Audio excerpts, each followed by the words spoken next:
financial year 2023-2024. We also welcome honorable judges, honorable cabinet secretary, our development partners, honorable DCRJ, and all of you to these celebrations.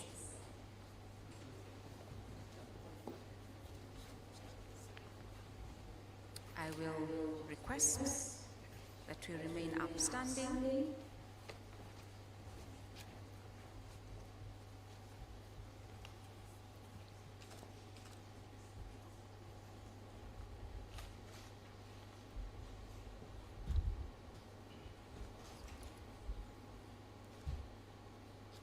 Let us have the national anthem.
Allow me, as we remain upstanding, to invite Father Patrick Ndongo, who is a judiciary chaplain, and Honorable Sukian Hassan, the Deputy Chief Cabinet, for interdenominational prayer.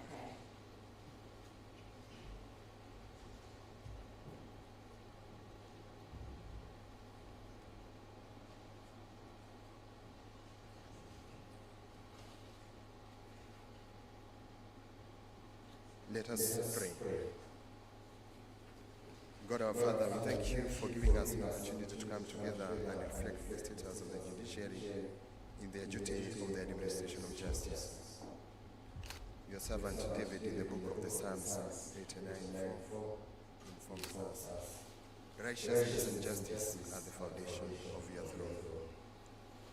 This morning, we present and want to pray for the judiciary, being the arm of the government that is mandated to uphold for the country the foundation of your throne through the delivery of justice. As they present today in this gathering the state of their work and the administration of justice, we take this solemn moment to thank you for granting your servant strength and wisdom to fulfill their mandate. This they have done sometimes under difficult and hostile circumstances, but through perseverance, determination, and your grace, they have achieved significant outcomes, and we thank you. Heavenly Father, we want to specifically pray for your servant in the judiciary family, the Chief Justice, the Deputy Chief Justice, the judges, the magistrates, the Chief Registrar, all the registrars serving in different registries within the Republic, and all the staff in the judicial family. Bless them, keep them safe together with their families as they strive every day to move the wheels of justice. As we mark this day, we pray for all the court users and the stakeholders involved in seeking justice. The Office of the Director of Public Prosecutions, the advocates, and all those who come to seek justice. Give them hope and reassurance that justice being your throne shall be served in their lives at whatever circumstance. We pray that you bless our beloved country, Kenya, that she may remain a land of peace, love, and unity. Provide our leaders with the Holy Spirit that all the arms of government may work for the fulfillment of the common good of our nation. Bless the day ahead of us and us in today's session. Grant this our prayer through Christ our Lord.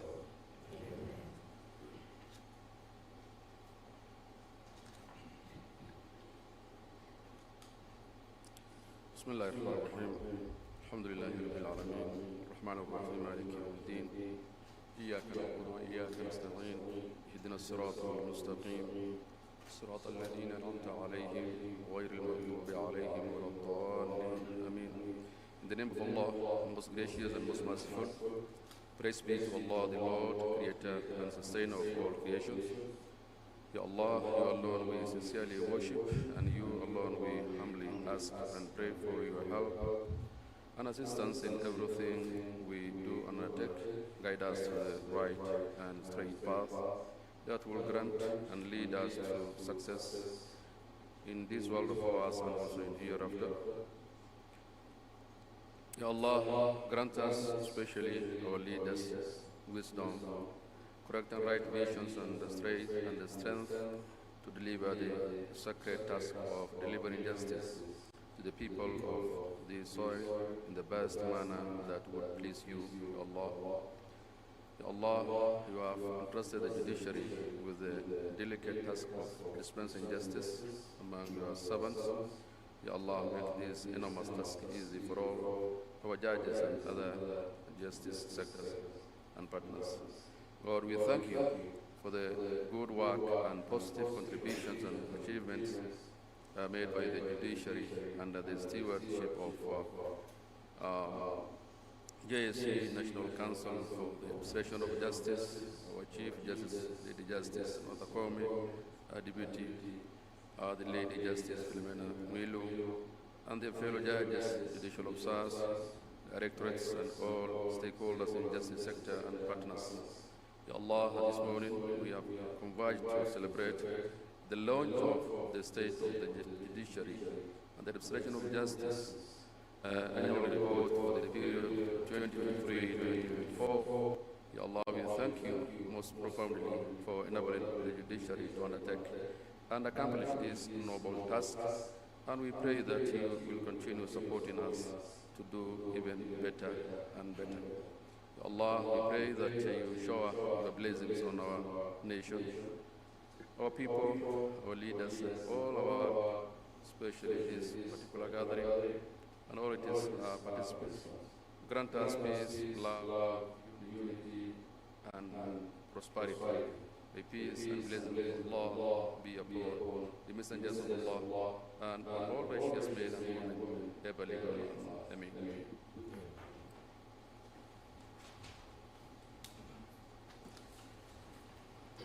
Thank you very much.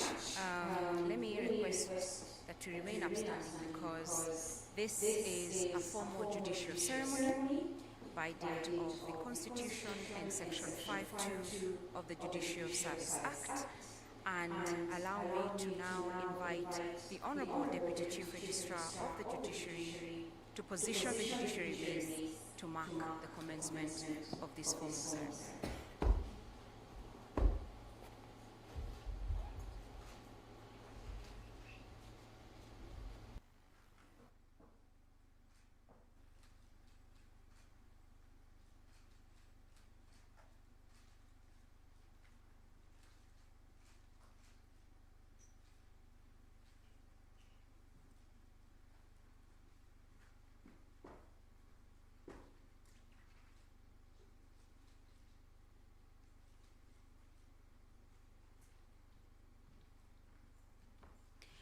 Thank you very, very much.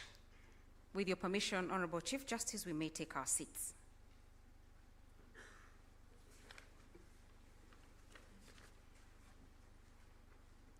Honorable Chief Justice and President of the Supreme Court of Kenya, Dr. Margaret Ndungu, Cabinet Secretary, Ministry of Information, Communication, and the Digital Economy. Honorable Vice Chairperson of the Judicial Service Commission and members of the Judicial Service Commission present.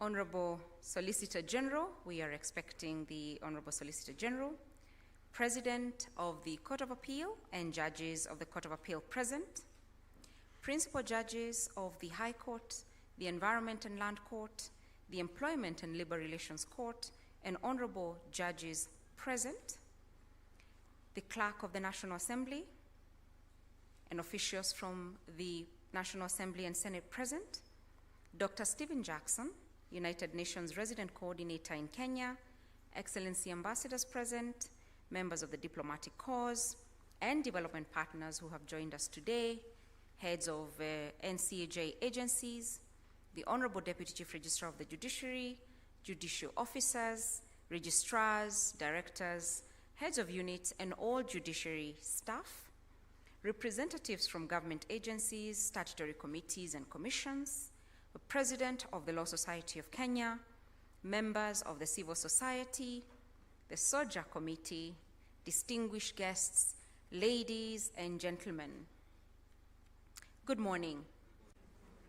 It is my singular honor to welcome you to this ceremony, which is the formal presentation by the Honorable Chief Justice of the Annual State of the Judiciary and the Administration of Justice Report for the financial year 2023-2024.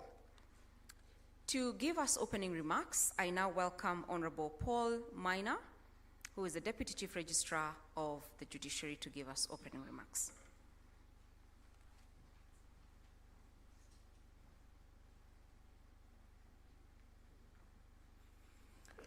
Thank you very much, Master of Ceremony. The Honorable Chief Justice, with your kind leave, allow me to adopt the protocols already laid out this morning. It's a great honor on behalf of the Chief Registrar of the Judiciary to welcome you all this morning for the presentation of the Annual State of the Judiciary and the Administration of Justice Report for the financial year 2023-24, which is presented annually by the Honorable Chief Justice pursuant to the provisions of the Judicial Service Act. Looking across the room, I see same faces and institutions that joined us last year when the Chief Justice presented the previous year's Sojar report and unveiled the Judiciary's 10-year blueprint for the period 2023 to 2033. That is the social transformation through access to justice blueprint. Today's event is therefore of special significance, as the report the Chief Justice is about to present will serve as the baseline of the state of the judiciary and the administration of justice when we commence the implementation of the 10-year blueprint.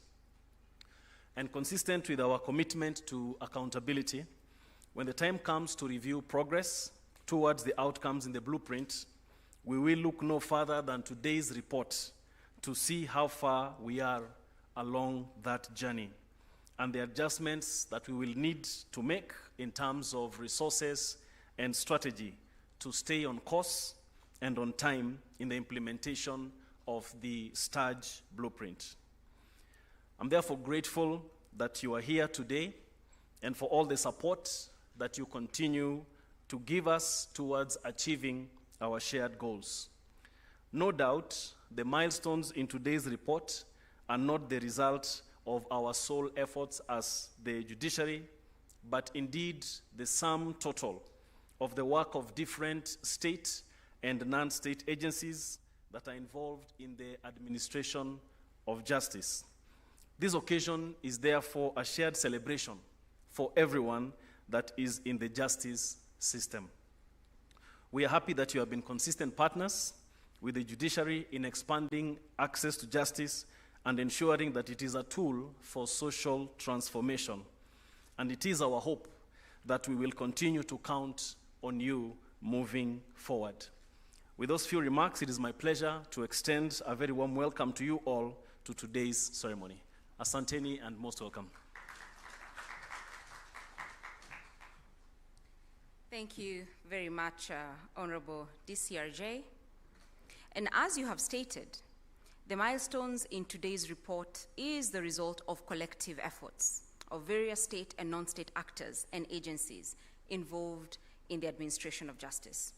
And one of our key players in the administration of justice is the Law Society of Kenya, because there cannot be access to justice without access to legal information. In that regard, let me therefore invite the President of the Law Society of Kenya, Madam Faith Odhiambo, to give us remarks.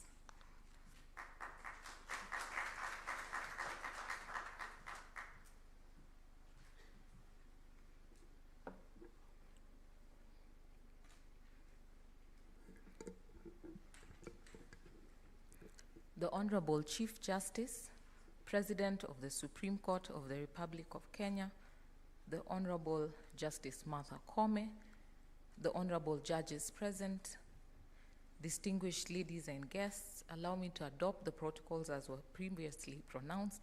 Good morning. I stand before you today with the recognition of the critical role that the judiciary plays in upholding the rule of law, ensuring accountability, and safeguarding the rights and freedoms of all Kenyans. It is a true privilege to join you on the occasion of the launch of the State of the Judiciary and the Administration of Justice Report, the Sojar Report 2023-2024. As legal practitioners, we are keenly aware that the judiciary's role is not only one that is a dispenser of justice, but also a custodian of democracy. Without an efficient, transparent, and accountable judiciary, access to justice will remain a distant dream for many. The Sojar Report 2023-2024 highlights numerous milestones and progress made in the areas of infrastructure development, technological innovation, and human resource optimization. These are all critical elements that ensure that the judiciary can meet the increasing demands of justice in a rapidly changing world, and I'm particularly heartened by the focus on enhancing the judiciary's digital footprint, which is key to ensuring that no one is left behind, especially in far-flung areas of our country. As we celebrate these achievements, we must also remain grounded on the realities that we face in our justice system. We recognize that there is still work to be done to ensure that all Kenyans, regardless of their background or status, can access justice without barriers. As the Law Society of Kenya, we remain committed to supporting the judiciary in its pursuit of more inclusive, accessible, and equitable justice system for all. This year's report underscores the critical need for continued strategic collaboration between the judiciary, the executive, and the legislature. It is only through such collaborative efforts that can we ensure that the promise of justice for all is not a slogan, but a reality that touches the lives of every Kenyan.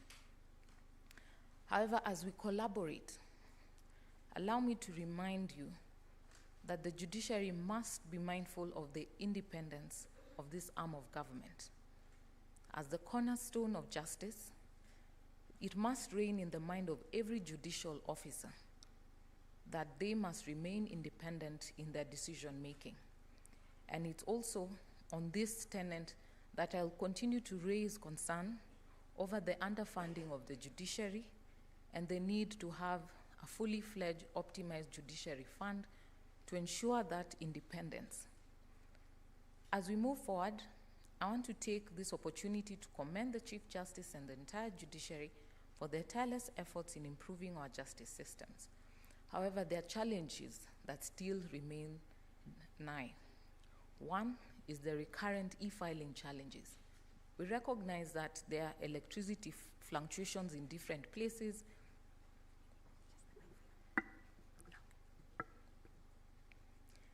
and therefore there is need for some bit of flexibility, particularly in areas that are outside Nairobi.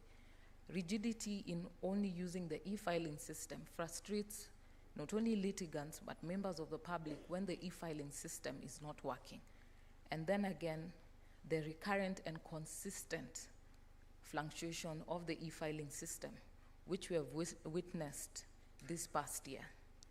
The state of some of our physical courts. Kericho Law Courts remains an eyesore to the litigants.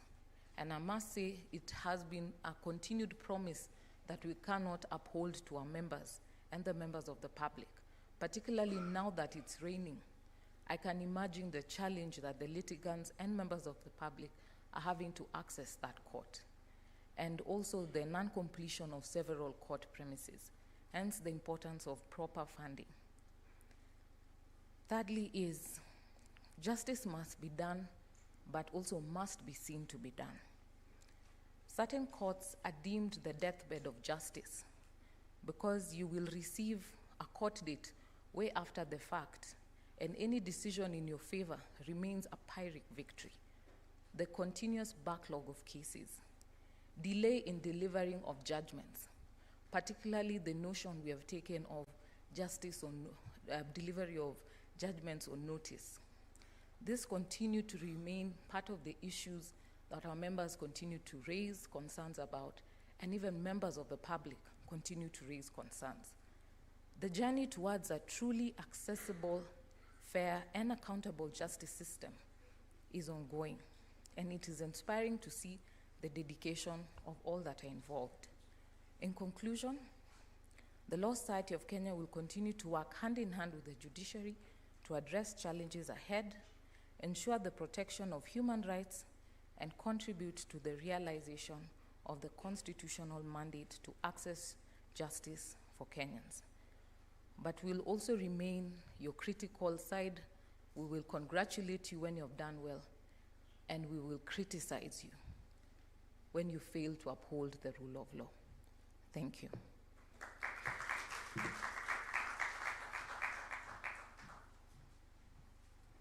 Thank you very much for your remarks, Madam President. As you've indicated, the independence of the judiciary is paramount. And with that independence goes resources and enough allocation. We have to ask ourselves, do we invest enough in justice? Allow me to recognize the presence of His Excellency Johnson Sakaja, Governor of Nairobi, and shortly joining us, the Solicitor General, representing the Honorable Attorney General. The judiciary and other state and non-state agencies in the administration of justice receive much needed financial and technical support from development partners, whose generosity goes a long way in plugging some of the resource gaps. That is why we are very privileged to have with us Dr. Stephen Jackson, United Nations Resident Coordinator in Kenya, to speak on behalf of the judiciary's development partners. Karibu.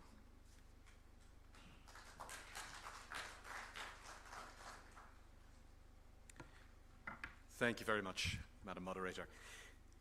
Honourable Chief Justice, Waziri, Governor, Excellencies, Honourables, friends. I've completed almost 4 years as Resident Coordinator in Kenya, but I don't think I've ever had quite such a shiver up my spine singing the words Haki iwe ngao na mlinzi as I did this morning in these august halls. And that is really that beautiful line from the national anthem tells us why we're here, because it is literally true. Justice is our shield, must be our shield and our defender.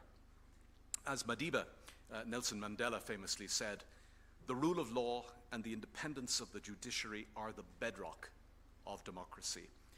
And both are cornerstones of sustainable development, which of course is my job. An independent judiciary is the bedrock on which the rule of law is built, ensuring that justice is administered fairly, impartially, and without undue influence.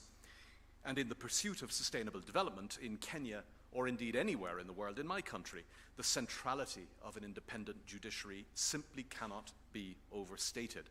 An independent judiciary upholds the rule of law, protects human rights, combats corruption, and is the guardian against environmental damage. So foundational are the rule of law and the independence of judicial institutions to the sustainable development journey that they are reflected in their own sustainable development goal, number 16, SDG 16, on peaceful, just, and strong, inclusive institutions.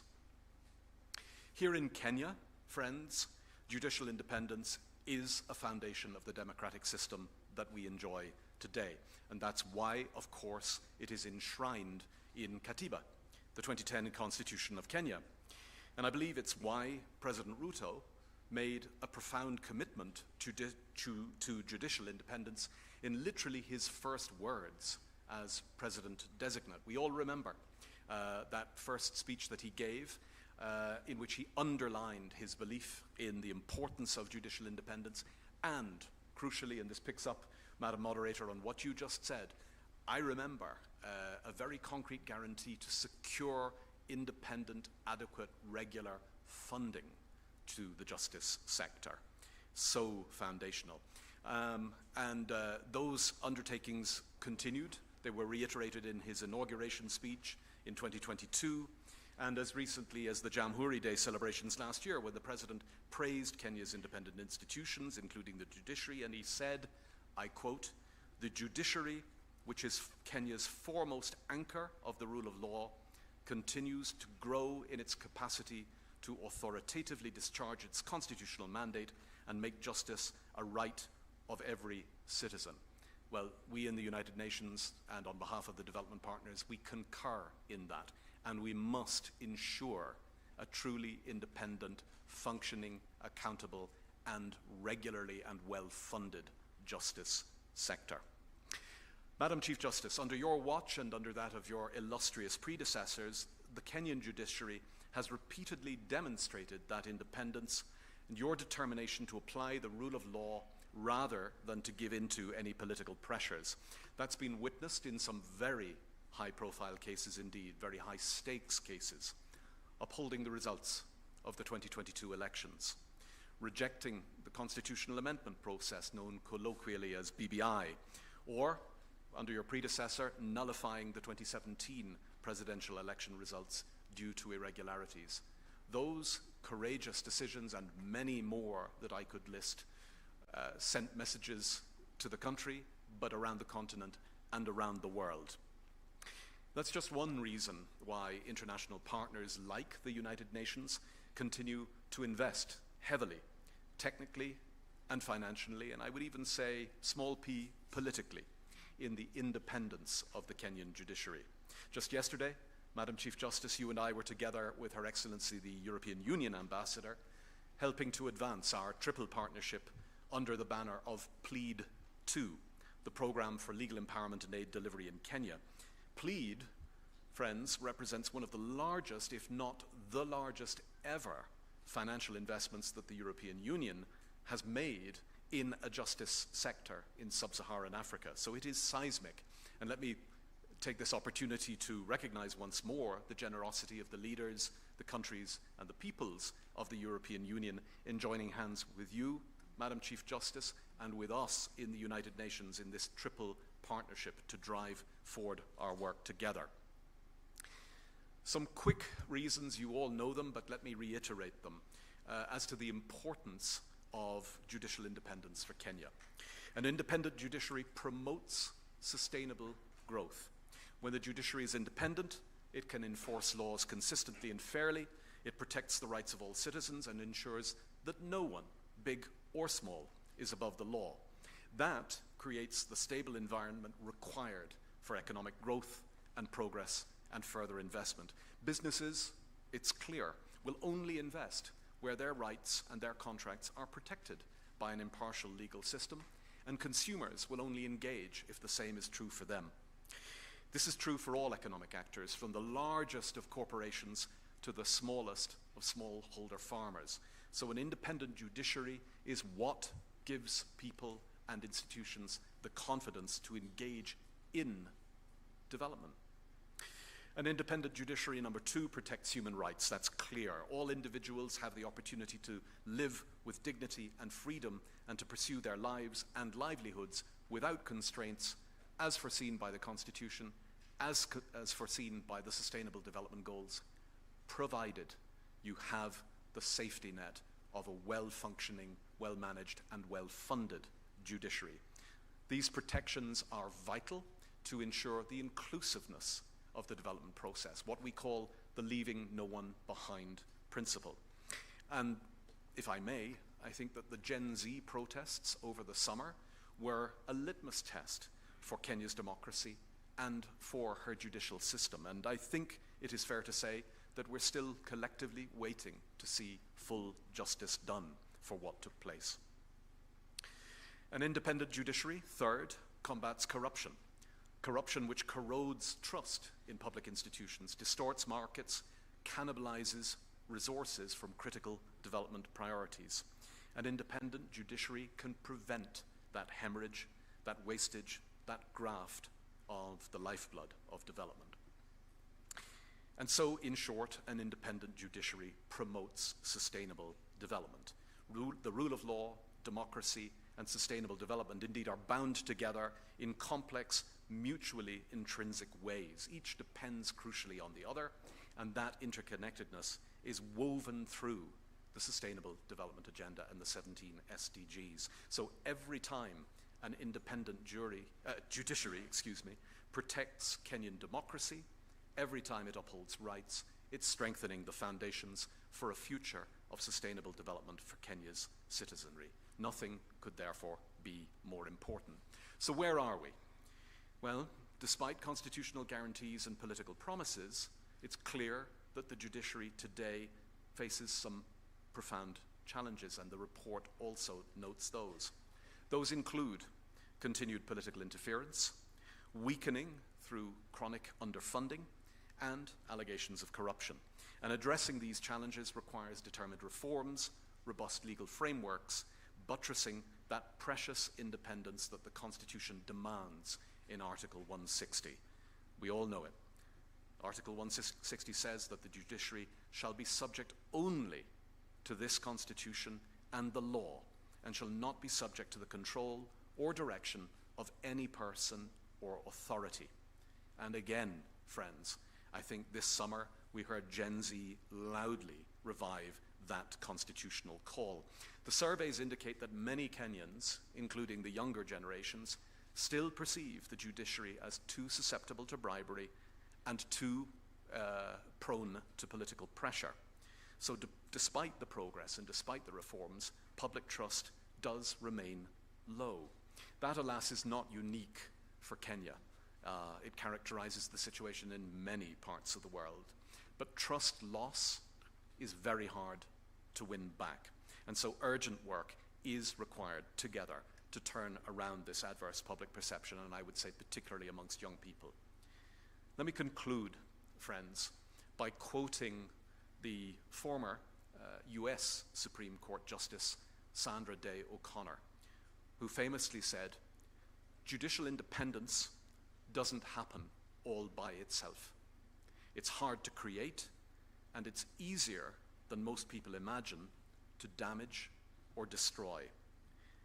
Kenya's judiciary is, to me, Madam Chief Justice, and forgive me the image, is like a remarkable tropical flower. Beautiful, compelling, inspiring, visible, fragrant, prominent, but still fragile. So let us pledge together, international partners, United Nations, Kenya's government, Kenya's parliament, Kenya's people, and Kenya's judiciary, to nurture, to water, to feed, to protect that precious flower, to cherish the judiciary's independence and expertise for the Kenya we all want and that the world needs. Asanteni sana. Na hongera.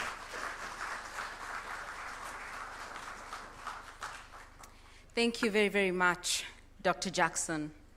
Indeed, judicial independence is our collective responsibility.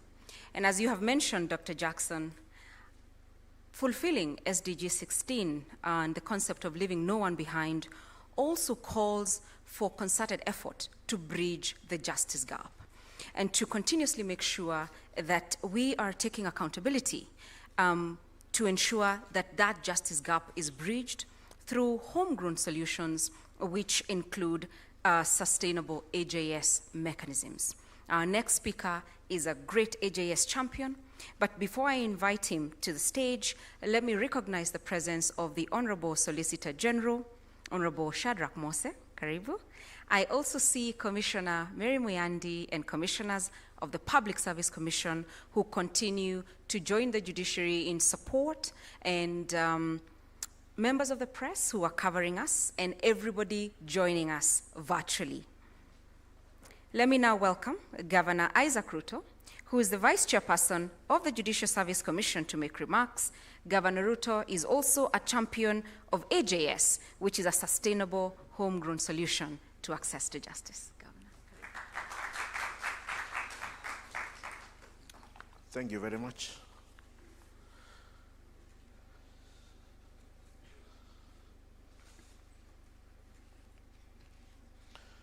Honorable Chief Justice, distinguished ladies and gentlemen, I will ride on the protocols earlier established. Good morning.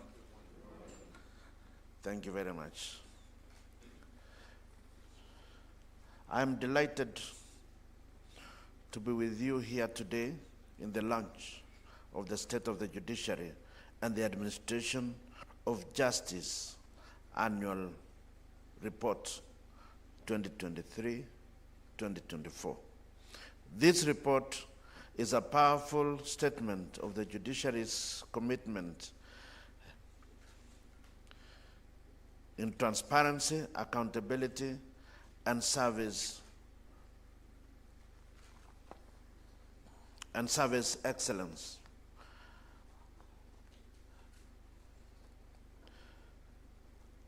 It reflects the progress made over the years, over the past year, and the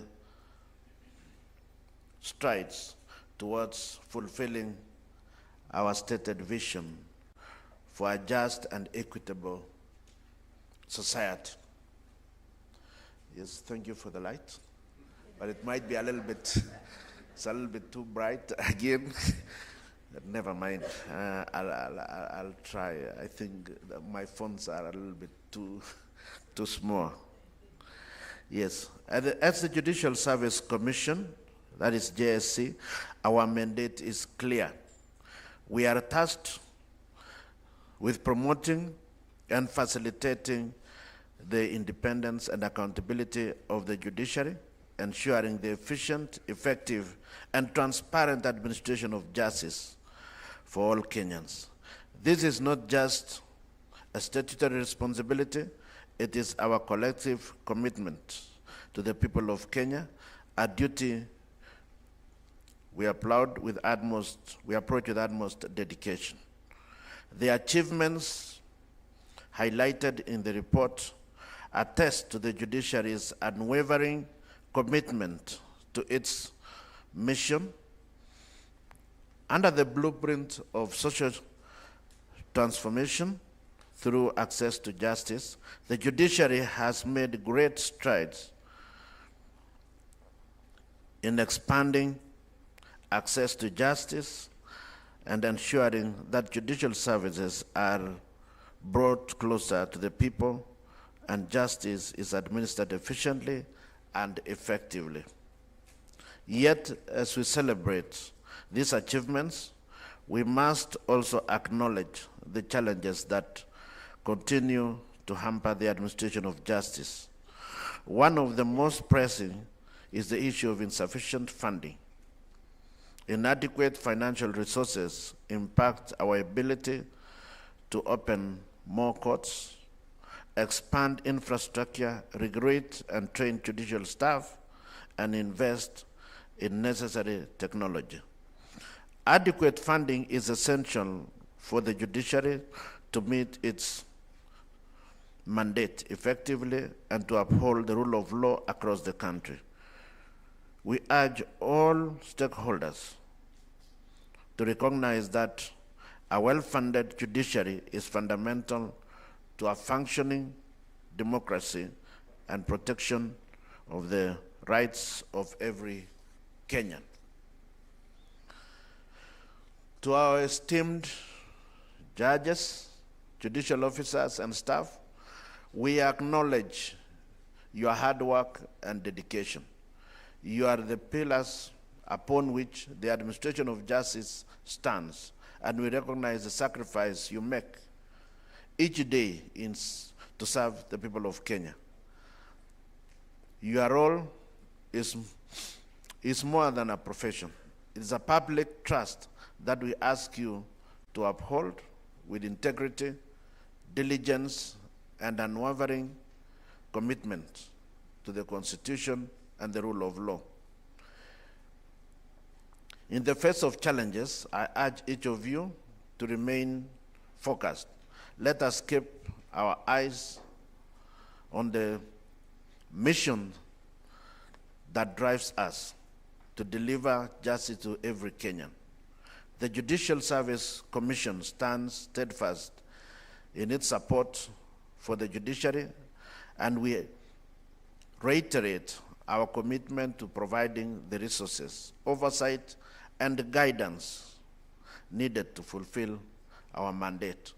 In conclusion, I extend our gratitude to everyone who contributed to the report and on the countless individuals working within the judiciary who make justice accessible to our people. Together, let us continue to build a judiciary that serves with transparency, accountability, and integrity, one that stands as a beacon of hope, fairness, and resilience for all Kenyans.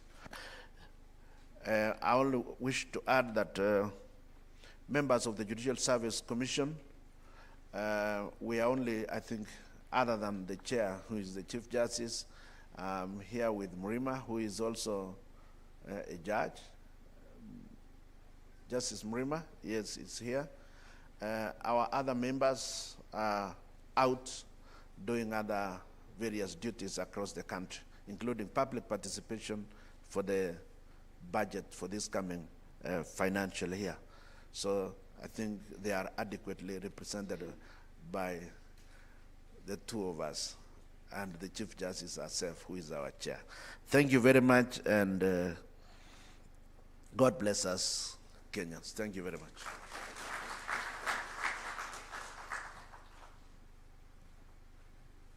Thank you, Honorable Commissioner, for those remarks. I want to thank Ms. Rose Washuka, my co-MC, for bringing us to this part of the program.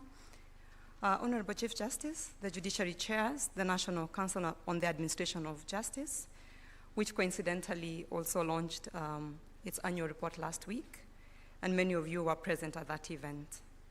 To represent the ODPP, we have Ms. Frida Mwanza, who will give remarks on behalf of Mr. Renson Igonga. You're welcome, Ms. Mwanza. Thank you.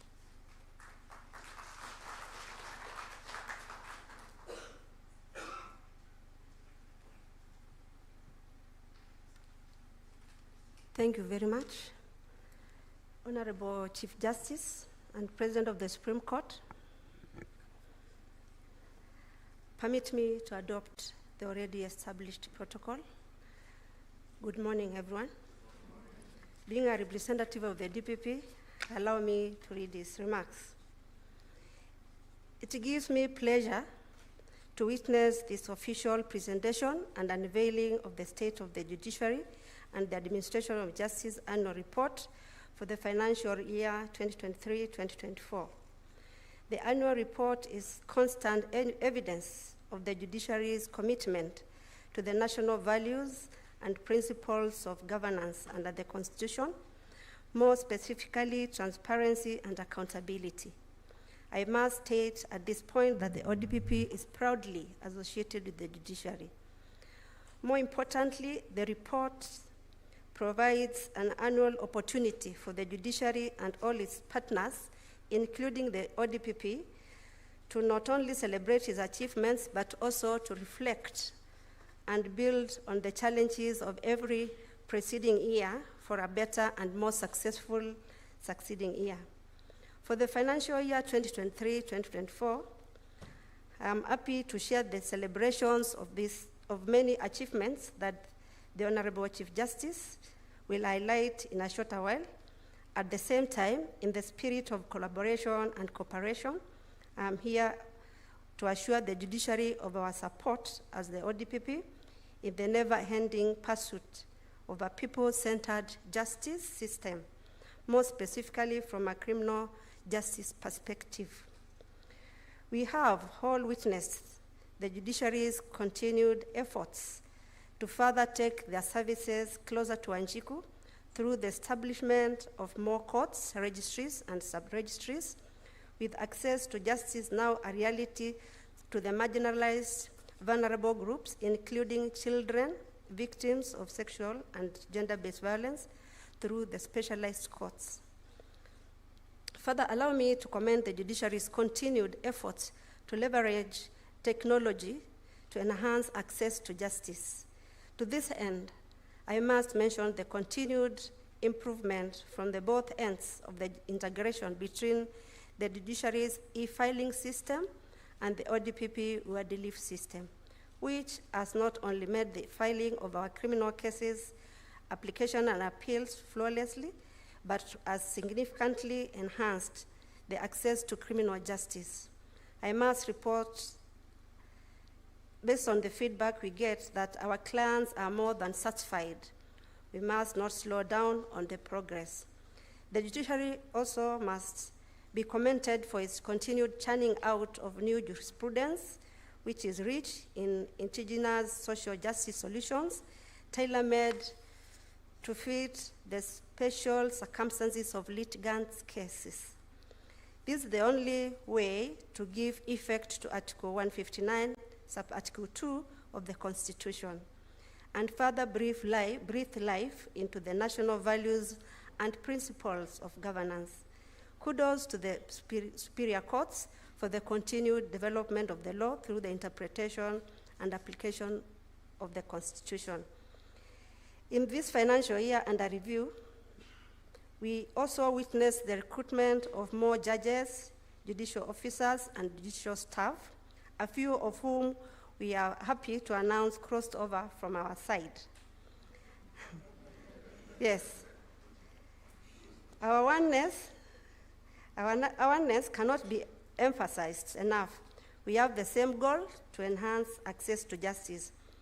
Allow me to reiterate the need for a continued collaboration and cooperation towards the common goal of access to justice for Kenyans.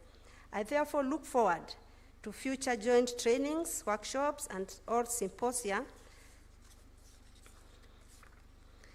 Such collaborations help not only strengthen our respective workforces, but also to maximize our limited resources. Let me take this opportunity to thank our external and other partners for their support in bettering the justice system and promoting access to justice in Kenya. We say asante sana. In conclusion, I'm elated to be here today to witness the Honorable Chief Justice officially present and unveil the State of the Judiciaries and Administration of Justice Annual Report for the financial year 2023-2024. Thank you very much, and God bless you, and God bless Kenya. Thank you. Thank you very much, Ms. Mwanza. Thank you to the DPP for working with us on the automation journey. And although some have crossed over, we serve the same Kenyan people.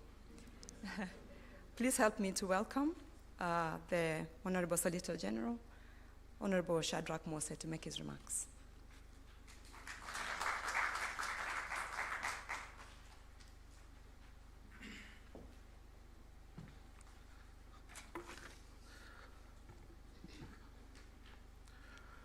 The Honorable, the Chief Justice and the President of the Supreme Court, the Governor of Nairobi, His Excellency Johnston Sakaja, our Minister for Information, and riding on all other protocols observed, good morning.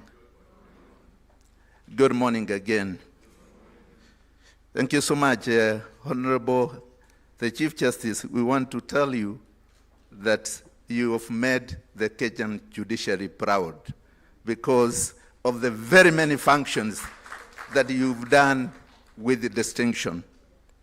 allow me to make a few remarks on behalf of the Honorable the Attorney General, who would have really liked to be here in person, but because of compelling and other earlier assignment, he had to let me come at the very last minute. It is with great honor to join you today in the presentation of the Judiciary and Administration of Justice Annual Report for the financial year 2023-24. The occasion is a testament to the judiciary's commitment to transparency and accountability, and reflects the judiciary's enduring dedication to the rule of law, which is the bedrock of our democracy and our nation. The past year has seen the judiciary make significant strides. These achievements reflect hard work, resiliency, and most importantly, a shared dedication to serving justice. Allow me at this junction to highlight but a few of the key areas.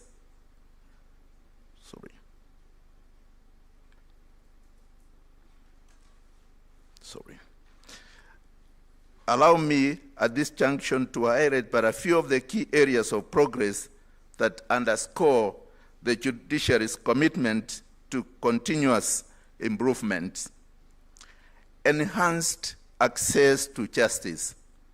I think, Honorable Chief Justice, the mere fact that the judiciary has penetrated every corner of this country, from all the courts up to the small courts, is one that has really made us proud as a Kenyan populace in terms of access to justice.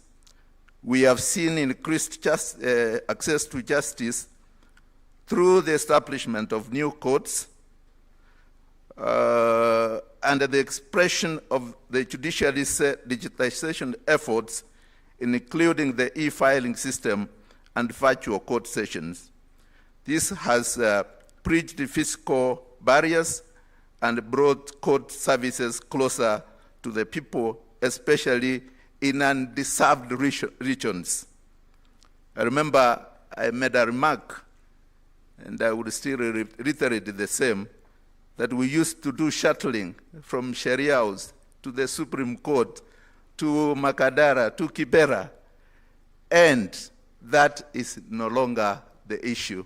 From the comfort of your offices, today you are able to access the courts and be able to ventilate and articulate the issues that you want to. We also want to say that we have what we call judicial integrity and accountability. Integrity remains a cornerstone of public confidence in the judicial system. The judiciary's commitment to upholding transparency and ethical standards has been evident in its self-audits and continuous engagement with the public. I commend the Honorable the Chief Justice and the entire judiciary for leading by example in this regard. I think the integrity of the judiciary, even as against a backdrop of political interference, sometimes political, impositions, the judiciary has remained firm and confident and independent. On the digital front, we all acknowledge that technology has become an invaluable tool in transforming not only the judiciary, but the entire government. Cognizant of this reality, the Office of the Attorney General has conceptualized various interventions in this regard, which are at various levels of implementation towards this realization. The digitization of court records, the adoption of virtual hearings and the use of e-filing systems are commendable steps towards a more efficient and transparent judiciary. As the executive, we will continue to support and cooperate with the judiciary in those efforts to modernize, enabling our judicial system to serve citizens more effectively and transparently. The judiciary, the executive, and the other government entities share a unified mandate to serve the people of the nation. Strengthening our cooperation is essential. Initiatives such as multi-agency approach under the whole of government approach initiative have proven effective in addressing complex, close-cutting issues, including cases of national importance and dispute and economic crimes. Distinguished ladies and gentlemen, today as we review the state of the judiciary, let us remember that justice is not merely a destination, but a journey, one that requires continuous effort, dedication, a commitment to evolve with the needs of our society. I urge all stakeholders, whether in government, the legal profession, civil society, all the public, to take time to carefully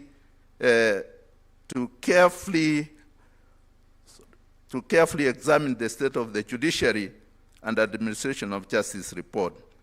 This document is more than just a record of past performance. It is a tool for corrective action and a guide for future reforms. By examining the findings, reflecting on the challenges identified and taking action based on the report's recommendation, we can work together to create a justice system that truly serves the interests of all Kenyans. On behalf of the Attorney General, I reaffirm our commitment to supporting the judiciary in its critical role of administering justice for all. Today, let us continue to build a system that upholds the rights of every citizen, ensure accountability, and strengthens the very foundation of our democracy. In concluding, I would like to express my sincere gratitude to the judiciary and those who contributed to the preparation of this report. Your dedication and hard work have resulted in a document that undoubtedly serves as a catalyst for change and reforms in this country. Judiciary, the Honorable the Chief Justice and your team, the Judicial Service Commission, and all judicial officers, we are proud to be associated with you. You've made Kenya proud, and we shall continue to proud you. Thank you so much, and God bless.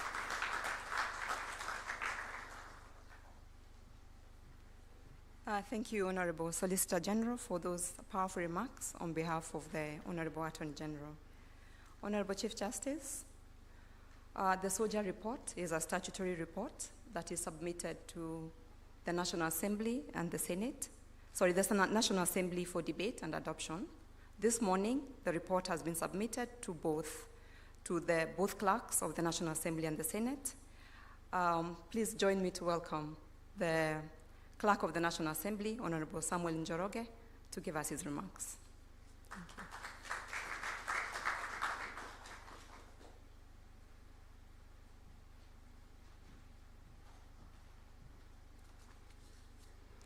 Thank you very much. Our Honorable Chief Justice, our Governor of our city, our judges of superior courts, and the President of Court of Appeal, friends, partners, good morning. Washuka, thank you for the ambush. My dear distinguished colleague, I'm not honorable. Where I work, the term honorable is reserved for elected officials. My name is Samuel Njoroge, Clerk, National Assembly. Honorable Chief Justice, I don't have a written speech because clerks of Parliament are not used to speaking before the public. Our space is reserved at the back where we take notes, we listen, and we execute decisions. But today morning, I bring the apologies of the speakers of houses of Parliament who would have wanted to be with you here today.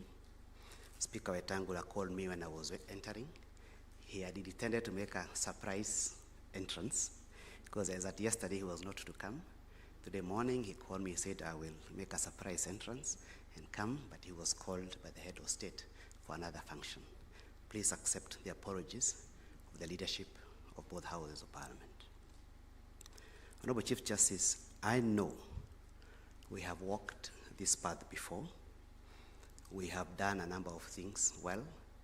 We have let you down in a few things as houses of Parliament, because year in, year out, you churn out this report you sent to us. We have not been able to implement everything that we should implement in the report, but I want to undertake at the end of my remarks that next year will be a bit different. Honorable Chief Justice, when I look at the part of resourcing of judiciary, we haven't done well. There are certain undertakings which were made at the beginning of the term of this Parliament, and Waziri, you sit in cabinet, I sit in Parliament. We have a role to play together to ensure that we resource judiciary well. We may not be able to give you everything that you want, because I see Parliament also, even though we are the ones who appropriate resources, we cry for more resources, day in, day out. But we can do better than we have been doing. When I walked in and I looked at the modesty of this function compared to the function of, I think it was November 2022, the modesty of it spoke to how squeezed we have been in terms of budget. But that is the same thing that is happening in Parliament also, that we are meeting more often now using our own internal resources and meeting lesser in hotels, because we are squeezed as a nation when it comes to resources. But we applaud you, Honorable Chief Justice, because even when you have squeezed resources, you have achieved a lot, particularly during your leadership in judiciary. And we owe you an applaud for how much you have achieved within a very short period.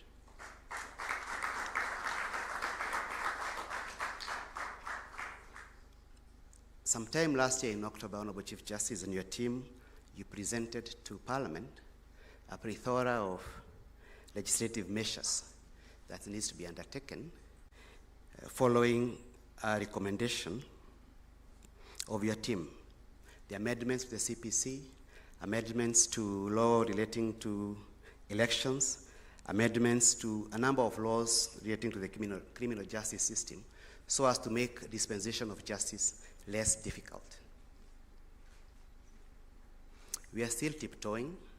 I say tiptoeing because we are required to undertake extensive consultations, undertake extensive public participation. A number of them have been passed. There are those few which were passed under Statute Law Miscellaneous Amendment Bill of 2023, the one speaking to the number of judges. We still have a long way to go. We have barely 3 weeks before we go for our long recess. And on Tuesday, when the House Business Committee was considering priority business for the next year, beginning in February, your recommendations with respect to the law reform were top priority. So may I give this undertaking that in the next year, which is commencing February, next session commencing February, we will see to it that most of the recommendations that came from judiciary have become law. We'll do our best, and we'll work with the Office of the Attorney General.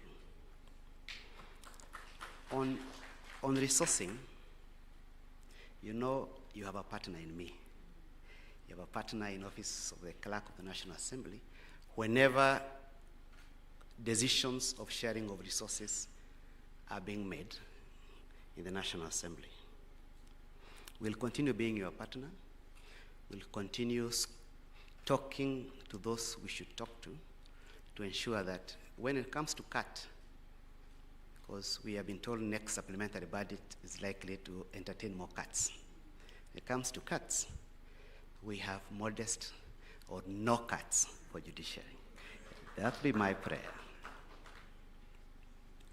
Last year, actually this financial year, I remember we were sent, I think, about 6 areas which require new funding.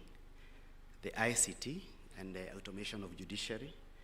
There was issue of salary, given the new SRC circular, the medical scheme for judges, the small claims courts, and completion of certain projects. And those remain on our fingertips, so that come the next budget or supplementary, we'll do our best to see whether we can get any modest raise, even as we are squeezed as a nation. So we'll continue being partners. We'll also pray and request you in our modest ways that be also a bit nice to us also. You know, the events, because this committee, this friendship, this relationship, nobody is dependent of the other. When we come before judges as institution of parliament, we are so small, we are so modest, we are so humble, and we are reminded that nobody is dependent, not parliament, not judiciary, we are one. The events of June 25th that our distinguished partner spoke about, and allow me, Honorable Chief Justice, to speak from my heart as a public officer, because in my 22 years of service in Parliament, that was my lowest moment. Seeing citizens of the Republic of Kenya attempting and others entering the institution of Parliament to destroy the institution that has been built using their own resources. I'm aware the judiciary was also attacked. And we lost a lot as a nation. And that demonstrated to me as a public officer that peace is very vulnerable, that when we speak as one voice, executive, judiciary, and parliament, we are stronger. If we're able to communicate our things as one voice, we are stronger. And it's possible we'll be able to convince the public. When we speak with one voice and use modesty, we try to drop opulence, because it seems the people of Kenya want to see modesty, nothing beyond that. It's my prayer, and I have faith that we'll be able to work together, we'll be able to convince our youth, because the events of that day also reminded me that we are not doing well, all of us as public officers, when it comes to public trust. Our people seem to believe negative things easily than things that are positive, no matter how many times we repeat positive things. I assure you, Honorable Chief Justice, that we'll continue being partners. At the appropriate time, when the report is handed over to us, we will receive. We'll do better than we have done previously. Thank you very much. I appreciate the opportunity. God bless you.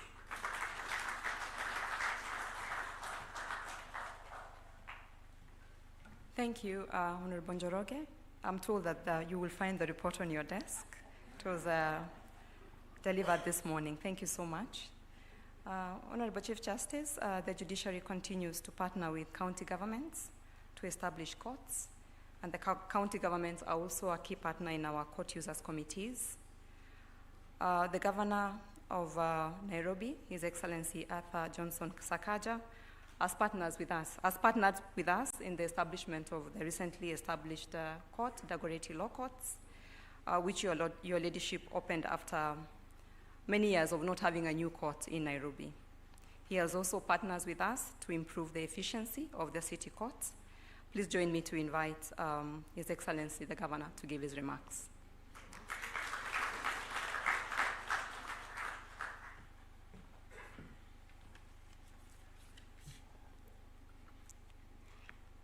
Thank you very much for that introduction.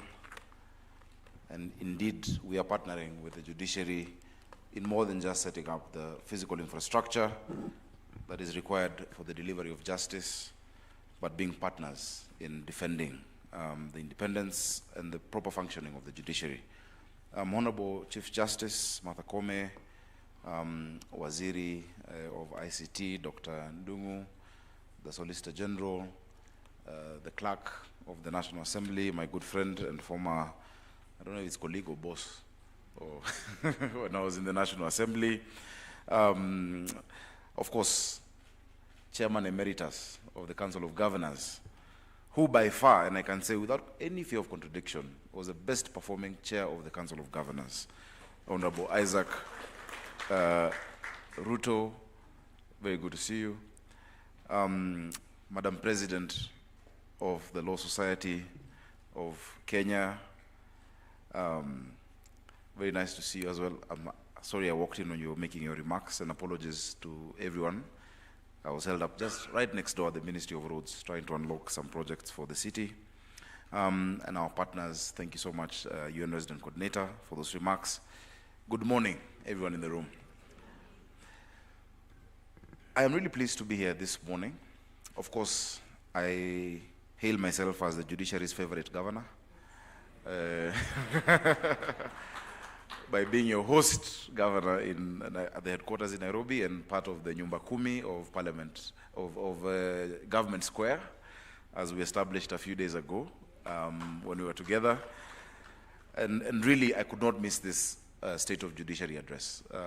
We had a very early meeting with the Minister of Roads, the Cabinet Secretary, Davis Chichiri, and Kura Kenha, and all those agencies, because there's a section of our Constitution, and really the Urban Areas and Cities Act, that talks about a special relationship between the capital and the national government as a seat of the capital in terms of infrastructure that has never been, brought to life.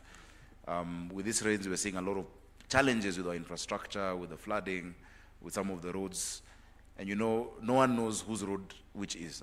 People have sent me forwards of vehicles flying off Jogoo Road, and they don't know it's a national road, not a county road.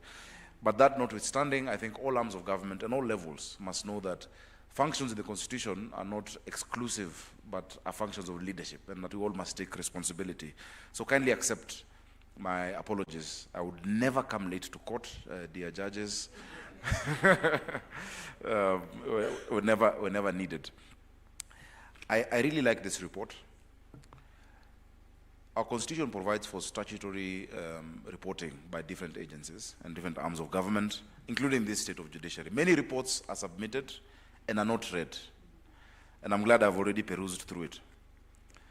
This report says quite a number of things. First of all, as a governor, out of the 201 pages, partnership with counties has only received a quarter of a page, in page 104.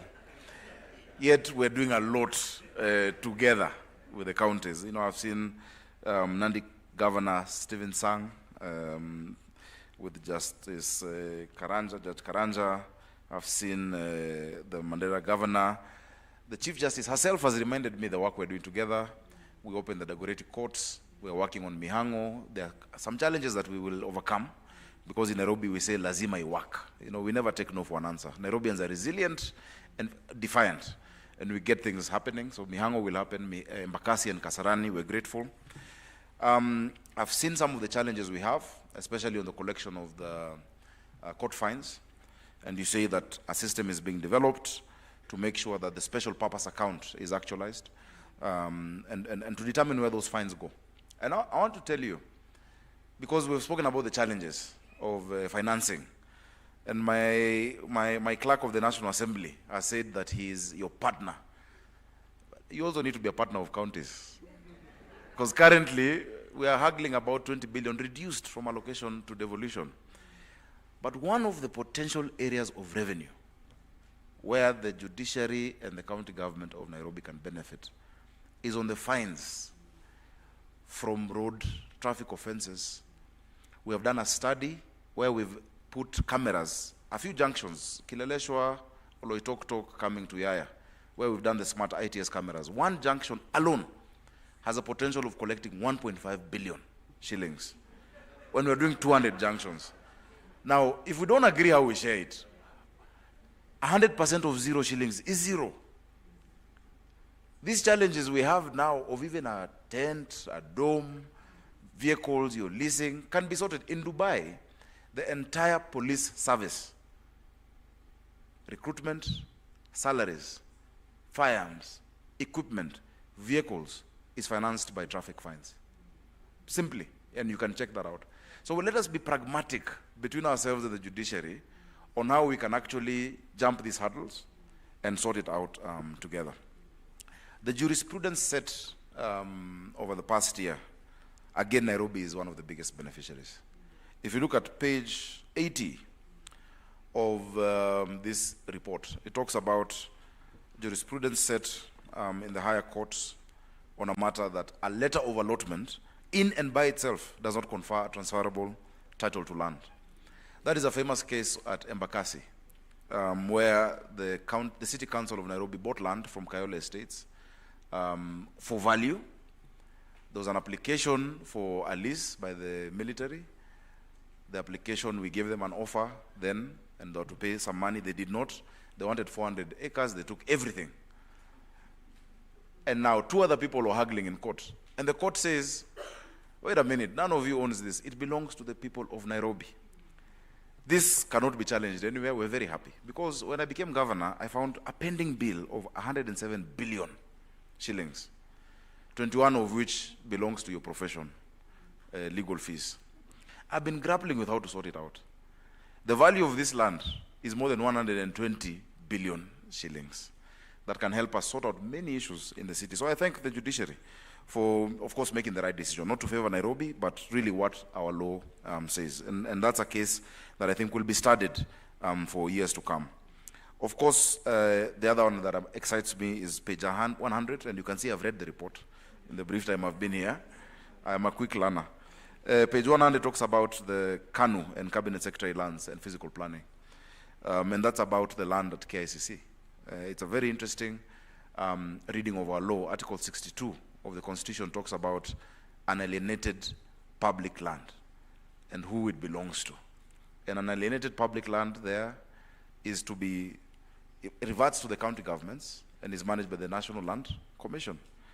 And of course, beyond the fee note and the invoice I've sent to KCC for parking and for the land, it gives us jurisprudence on how to treat public resources.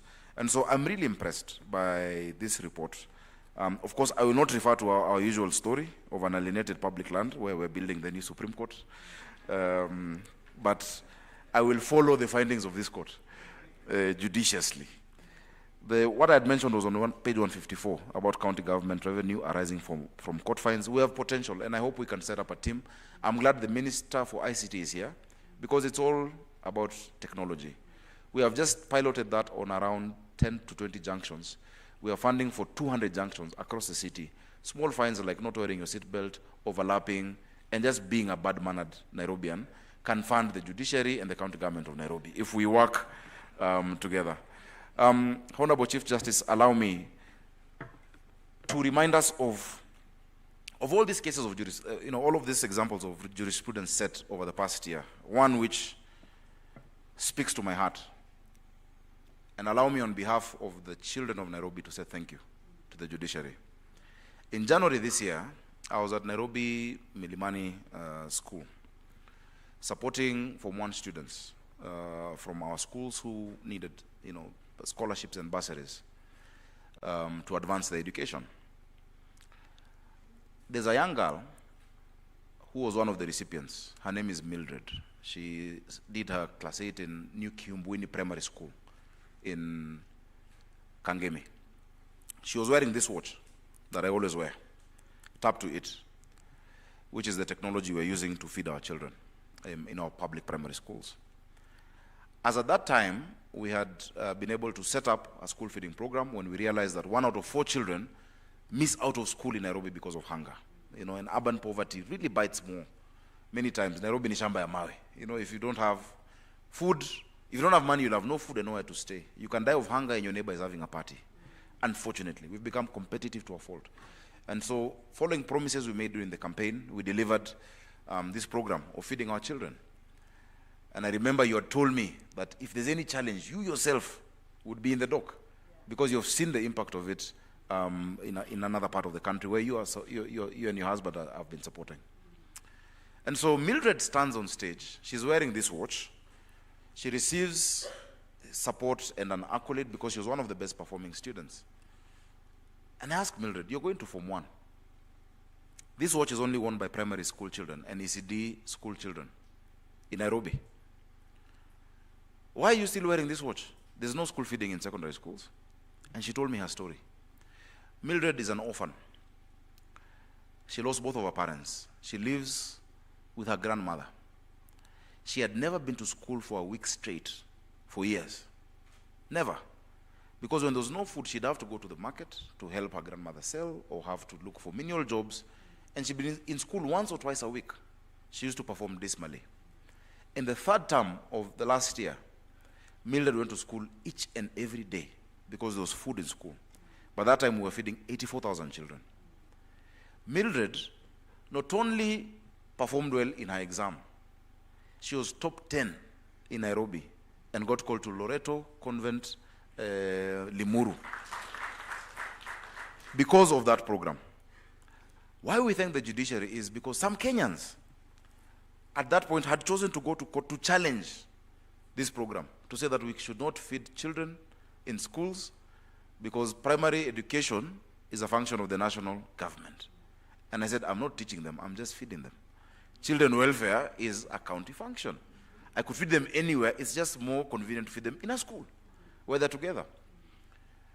The courts listened to the matter, refused to put an injunction to it.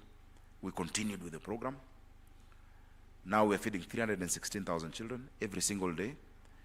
But why the children of Nairobi are grateful is because when their food and their education was at risk, a knight in shining armor called Justice Chacha Mwita swung into action on Thursday, the 20th of June this year, and said that any intervention or any decision about our children, the child's interest comes first, and secured the legacy of feeding our children. On behalf of those 316,000 children and the millions more who will be reached by this program, because so far we've built 17 central kitchens, we've created more than 2,000 jobs.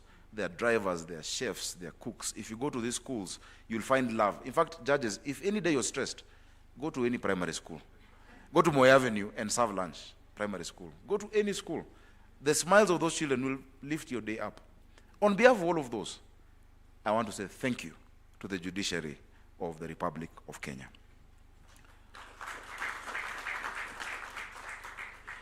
Over the years, we have seen the judiciary stand for devolution.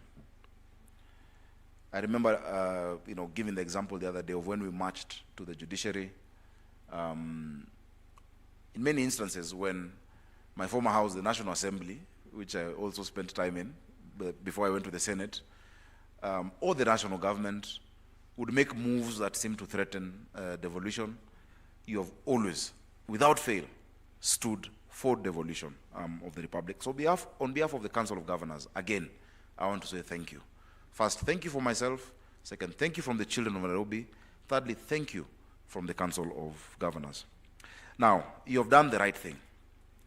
That even when judgment is not popular or acceptable, you have made a decision and we respect it.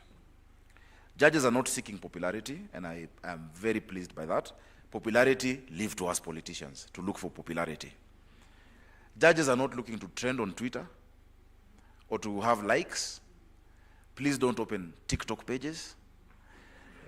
Remain as sober as judges, because the judiciary gives us stability, dependability, the anchor of this country. Kindly do not pander to the whims of public, popularity, or very fickle love on social media, and ignore the naysayers. That is how we hold a country together as a judiciary. You have done the right thing for this country, time and time again, remaining sober as a judge and playing a momentous role in driving our country forward. In a city as vibrant, diverse, and dynamic as Nairobi, our capital, the rule of law is the foundational bedrock upon which we build a fair society. Our judiciary is the guardian of this foundation, and your tireless work in ensuring justice is served is deeply appreciated. I really want to thank you for the partnership in dealing with sexual offenses in Nairobi. Thank you. I know too many stories of young people, boys and girls, in society, in our informal settlements especially. The kind of cases, I'm sure the judges will tell you, that come to them are heartbreaking. In the past, you'd find that just because the law allows for a bail of a small amount, many of these offenders and perpetrators would commit these crimes and then be released back to the same house, to the same family. And then months later, when we hear somebody has been killed, there's an uproar. You have a role to play. Please don't release these monsters back into society. I have too many heartbreaking stories of young girls, of young boys sodomized in our informal sector. Even as we work on the social fabric and moral fabric of society and what the problem could be, don't bring these people back to society. Tafadhali, anguka now, as Gen Z would say. Mwanguke now, tafadhali. Additionally, you play a critical role in upholding democracy, ensuring that laws are not just written but enforced, that rights are not just promised but protected, and that every citizen, regardless of their status, receives a fair hearing. This is particularly important in this city where our communities have the diversity I've expressed, and the challenges are complex. From the bustling streets of the CBD to the vibrant neighborhoods of Mukuru, Kwanjenga, Kibera, Mathare, and every corner of this county, we must ensure that justice is accessible to all. No one should feel marginalized or excluded from the promise of fairness and equity. And I really want to single out the Environment and Land Court. We have had a very good partnership. We've gone through we've explained our situation in the city. We're doing everything we can to clean this city and to make sure it's the environmental capital of the world with the UNEP headquarters. But many times people engaged in illegal dumping, people polluting our rivers, and we have an ambitious program of restoring the heritage of this city, Nairobi, which comes from the river, the land of cool waters. Just creating understanding between the executive and the judiciary on the cases we're dealing with has created a serious impact in the reduction of illegal dumping. And there are many processes that we're undertaking. I promise you, soon and very soon, we should be able to live up to the moniker of the green city under the sun again as Nairobi County, thanks to the judiciary of the Republic of Kenya. As your governor, as your self-proclaimed favorite governor, I am fully committed to supporting judicial reforms that aim to enhance access to justice for all the citizens. And we recognize that for Nairobi to grow, remember I gave you the story the other day about an investor who said that they've put in billions in Kenya because they are sure that even if they have challenges, the strong judiciary will sort it out. I gave the example of Tatu City. We want this to be the investment capital of the continent. A strong judiciary will help us. Justice is not just the responsibility of the judiciary. It is a collective effort that requires the involvement of all stakeholders, from law enforcement agencies, government officials, civil society organizations, and the public at large. Together we can build a country and a city where justice prevails, where the rule of law is respected, and where every resident feels safe, valued, and heard. And I've listened to a few comments about the happenings of earlier this year in June, when this generation of young people chose to wake up from the slumbers of apathy and express themselves. Of course, I have also seen the age profile in this report. There's no Gen Z. So in fact, of course not of judges, that would be difficult. But I think in the entire makeup there is, yeah. Not only did they attack the judiciary, or not only were there attacks on the judiciary, let me be a bit careful, or on Parliament, City Hall was also banned. My office was there were attempts, actually they banned part of it. A mobile recording studio built and purchased for our young people at Uhuru Park was torched. Vehicles, recreational, facilities were destroyed. that expression by our young people, and those who could have, infiltrated, depending on how you look at it, happened. Have we learned from it? The biggest thing that I saw, because I remained quite quiet just listening to smaller groups around the city, sitting with them and just hearing what the issue is this. The judiciary, the executive, the legislature, that triad of government was designed in the 19th century. It was designed to run on the information technology of the 15th century, the printing press. And you think that you can do anything without being radical to connect with the 21st century instant coffee, TikTok, Instagram generation and expect them to find expressions in us doing things the same way? It cannot happen. And so they could have expressed it then against the executive. What do they feel about the judiciary? We must ask ourselves that. What do they feel about the legislature? How do we leverage on technology? And that's why I'm very happy that the president's representative today is the CS for ICT. To connect with this generation that is the majority. Our median age is 19 in Kenya. They are the majority. To make them not only feel part and parcel of the decisions we make, but of the design of the interventions we provide. They don't want to be given curated solutions. They want to co-create. They don't want just reports. They want to feel radical transparency in all arms of government. And they have shown that they are unwilling to watch their destiny pass them by. I hope that we can put our heads together continuously, not for self-preservation, but for the posterity of our country, because these young people indeed are the trustees of our posterity.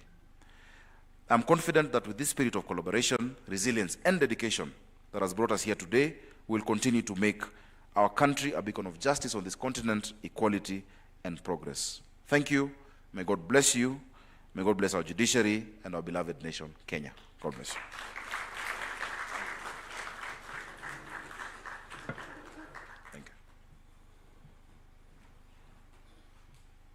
Thank you, Honorable Governor, for those remarks. We improve our report each year. When you join us next year for the launch of this year's report, you will see a few more pages on our partnership with the county governments. Thank you so much. Before I call on the next speaker, I recognize the presence of Senior Counsel Fred Ojambo, Dr. Fred Ojambo, my apologies, the chairperson of the Senior Counsel Bar. Thank you for joining us and for your continued mentorship on young lawyers. Thank you so much. This year's Sojar report pays homage to digital transformation as a tool for accelerating access to justice and accountability of the judiciary. We are honored to have Dr. Margaret Ndongo, the Cabinet Secretary, Ministry of Information, Communications, and the Digital Economy. The ministry has been a partner with the judiciary, has been a steadfast partner with the judiciary in the automation journey, and we thank you for that partnership. I now want to welcome you, Waziri, to give your remarks, and thereafter to welcome the Honorable Chief Justice to give her keynote address. Welcome.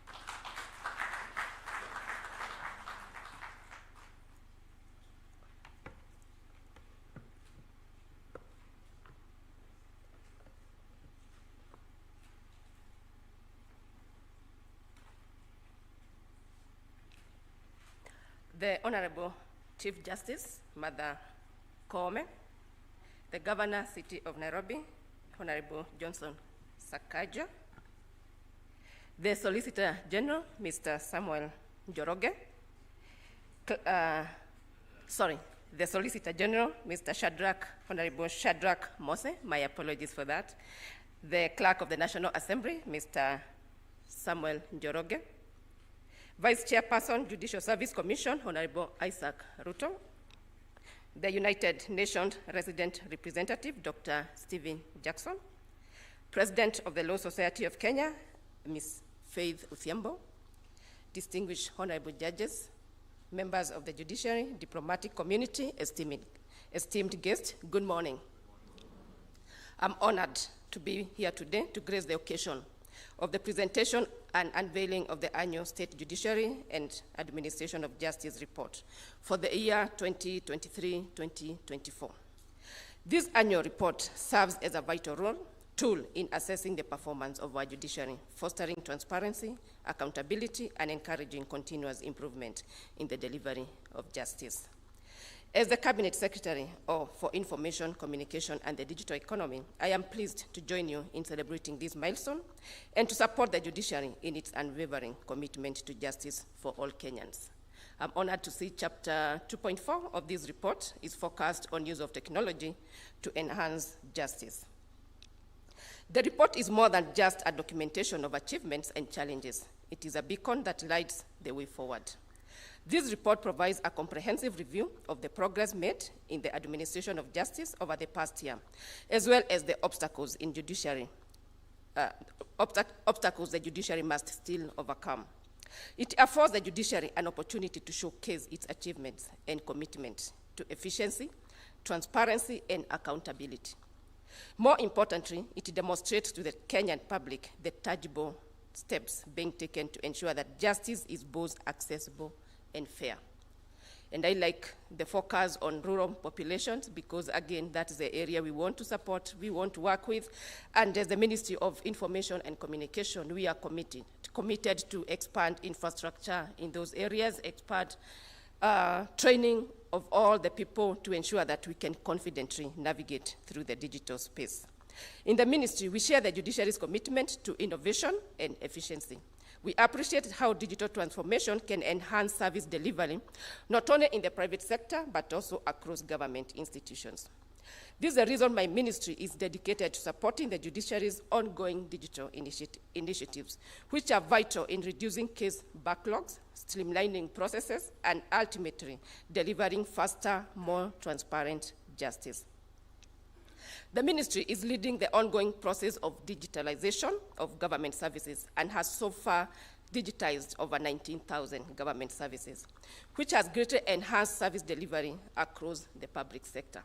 Among these, the judiciary is leading, and we look forward really to collaborate. Among these services, the judiciary has embraced e-services such as case filing, case status tracking, court order verification, advocate search, e-filing support, and payment of fines and deposits. And yes, I think the more we partner with the governor of Nairobi, ensuring that every wrongdoing is punished. And with that, that means money for us. So basically, that's a good area. The services are part of the broader digital transformation, simplifying procedural requirements and complexities of legal system, further streamlining legal processes and providing greater access to justice for citizens. The key objectives of digitalization effort is to ensure that all government services are fully digitized, with a view to improve accessibility of government services, increase efficiency in public service delivery, and reduce bureaucracy and paperwork. The recent development in digital platform for case management, the establishment of virtual courtrooms, and the automation of records are a testament to the judiciary forward-thinking approach. These advancements not only improve accessibility, but also contribute to cost savings, increased efficiency, and a reduction in delays in administration of justice. We are committed to working closely with the judiciary to strengthen these digital foundations, as well as collectively strive for more transparent, inclusive, and responsive justice systems. Honorable Chief Justice, distinguished guests, as we review the findings of this report, it is essential to recognize the vital role that interagency collaboration plays in achieving these milestones. Effective administration of justice requires synergy among the judiciary, law enforcement, legal professions, and other branches of government.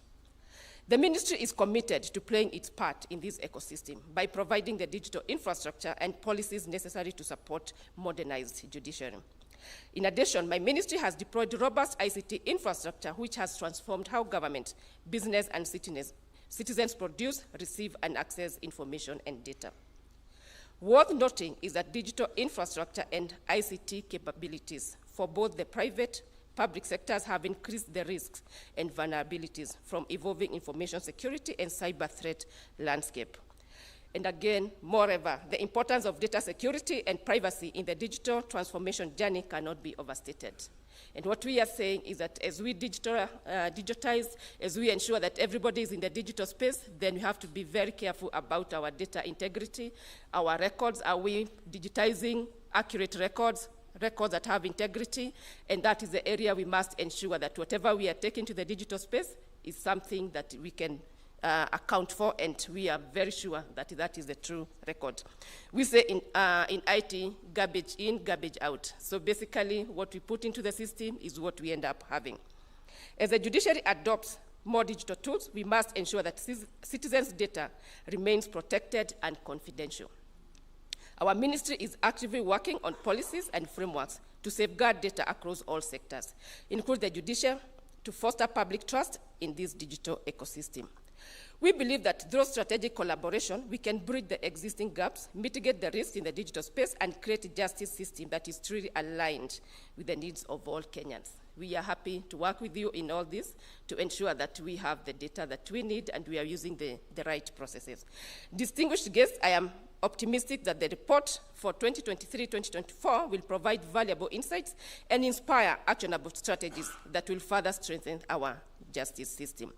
The path to achieving equitable, accessible, and efficient justice is not devoid of challenges. However, I am confident that the judiciary's dedication, combined with their ministry commitment to digital advancement, will propel Kenyans towards a future where justice is swift, fair, and accessible to all. In conclusion, allow me to commend the Chief Justice and the entire judiciary for the tireless efforts to ensuring that justice prevails in our nation. Your dedication and resilience are a source of inspiration, and your achievements are a testament to what is possible when we embrace innovation and collaboration. I thank you all for your attention. Thank you.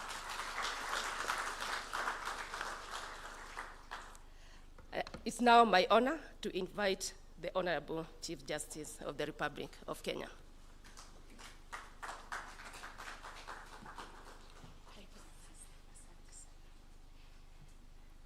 Thank you very much. May we please be seated?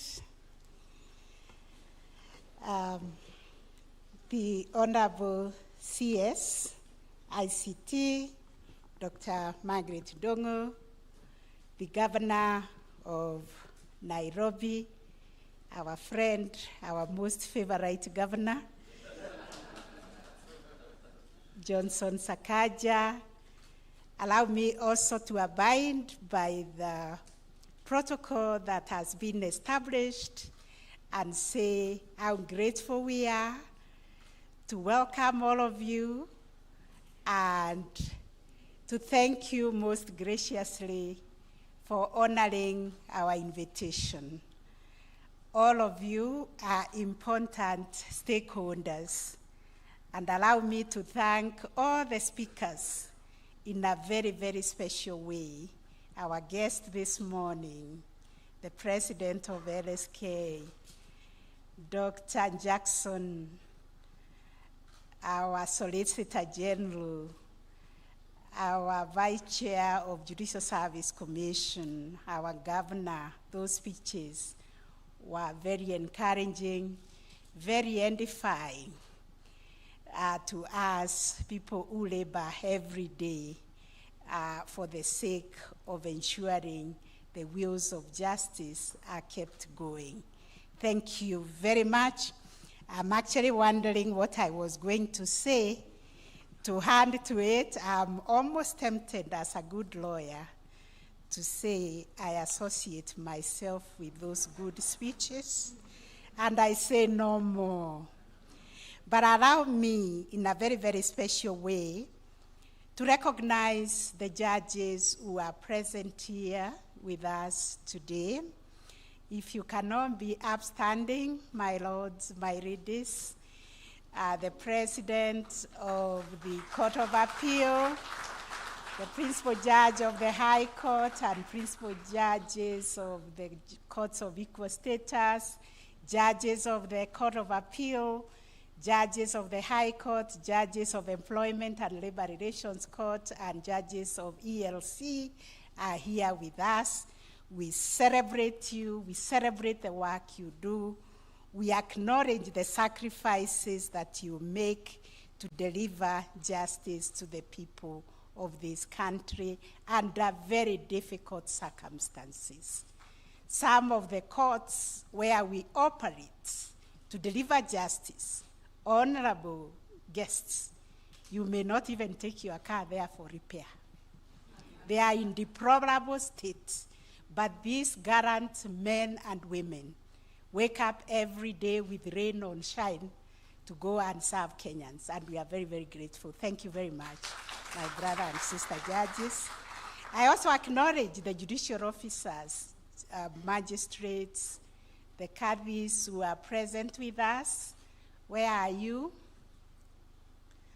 All our honorable magistrates, the cadres, members of the tribunals, the adjudicators, and your registrars. If you are here, please be upstanding so that we can acknowledge you for the work that you do for this country. I also recognize the judiciary staff who are here, our directors, our staff who are here. We recognize you and we celebrate you also, because this is a collaborative teamwork that has brought us where we are. Allow me also to convey the apology by the Deputy Chief Justice, the Honorable the Justice Philomena Mwiru, who really wanted to be here today, but woke up feeling a little bit under the weather. So she called me to ask me to convey her apologies and her greetings to all of you.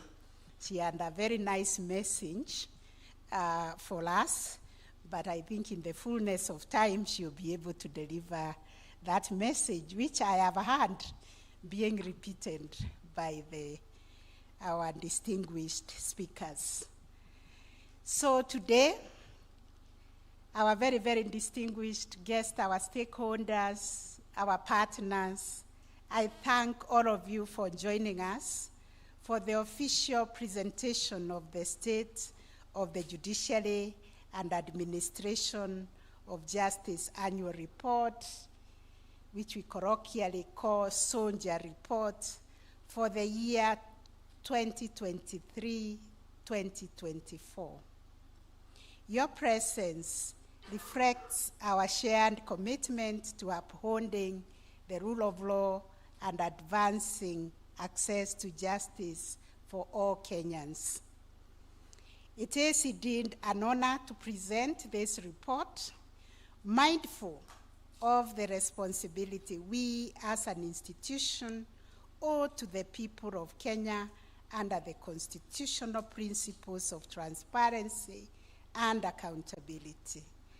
I liked the picture painted by Dr. Jackson about the judiciary, a flower. Or because I'm a woman, I'm a mother, I see a child, a beautiful child, whom you must nurture. If you have given birth to an institution or a child, you nurture them. You don't call them ugly every day. You don't call them incompetent every day. You try to nurture them. If it is that plant, you try to use your suckers to remove the burned leaves so that it can flourish. And this is what we ask of Kenyans. The judiciary is your institution. We are at your service. Please support the judiciary to become its best, because we are a reflection of the society. And therefore, with your support and encouragement, we can only bring out our best. With this encouragement we have received today, we can only bring out our best. So this report not only highlights the milestones we have achieved and the innovative reforms we are implementing, but it also provides an open view of the challenges we continue to address as we work to strengthen our institution. The last financial year saw substantial improvement in our performance and service delivery. Our case clearance rate reached an impressive 99% with 516,121 cases that were filed, compared to 509,666 cases which were resolved in the last financial year. So what we are telling Kenyans is that we are doing our very best with very little resources that are given to the judiciary to see to it that every year they file over 500,000 cases, and we are determining 99% of those cases that are filed.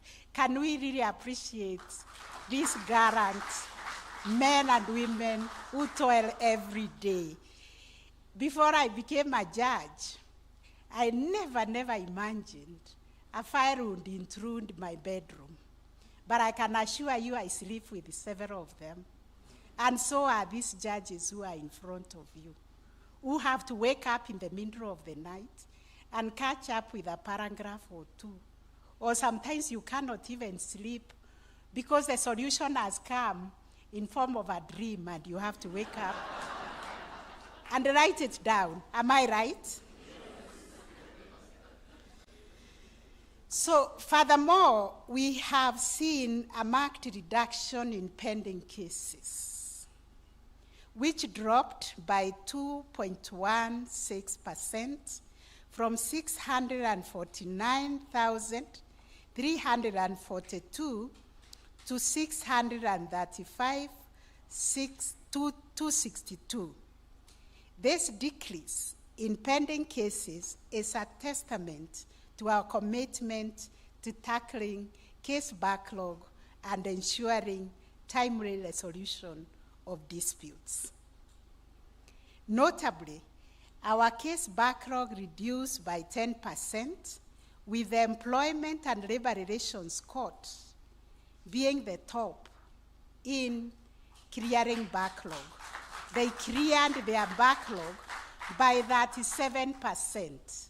Well done, ELRC and your presiding judge for providing wonderful leadership to that court. The Environment and Land Court also reduced their backlog by 20%. Everybody talks about land issues, land problems. But because I interact a lot with the Chief Justices from Africa, they are coming to benchmark on Kenya's ELC. We have just scratched the surface. We have figured out how to deal with our land issue. So, Mr. Njoroge, our clerk of the Parliament, there was a move to do away with these specialized courts. Please tell Parliament, this is the only country that is shining in Africa for having the only ELC court, and everybody is coming to benchmark on us. We cannot throw the baby with the bath water just when we have figured out our problem. Then, the tribunals reduced the backlog by 29%. We thank our tribunals under the able leadership of your registrar, the chairpersons of the tribunals and the members. We are very, very grateful. And the best in backlog reduction is actually the Kadhi's Court that reduced their backlog by 82%. Thank you very much for accessing justice, especially to the vulnerable people who come to your courts. Ladies and gentlemen, since 2015, the Judiciary has implemented a performance management and measurement system aimed at enhancing accountability. In the Judiciary, we are very, very keen to account to Kenyans. We developed this tool where everybody says what it is that they have done in a day. If you're a judge, a magistrate, or an adjudicator, how many cases have you heard today? How many witnesses? How many judgments? How many rulings? And that information is corrected every week every month and every year. So our institutional performance under the performance management and measurements understanding reached a remarkable 97% rating, an improvement from 93.7 in the previous financial year. So when you see us, you know we work all the time, and we log in and we log out. Not long ago, the Prime Cabinet Secretary came to benchmark, I think before he moved to the Foreign Affairs Ministry, he was in the public service, and he came to benchmark on the judiciary to see how we track our performance. So this achievement underscores our collective dedication to excellence and service delivery. Similarly, our judiciary staff also demonstrated commendable productivity, with 92% of them appraised, achieving an average performance score of 96.1% under the performance appraisal system, which we call PASS. So well done, judiciary staff, for this performance, and we continue to commend this tool, which we have used to manage and assess performance of individual judicial staff. You will recall before 2015, it was said that it is impossible to measure performance of judges because they are independent.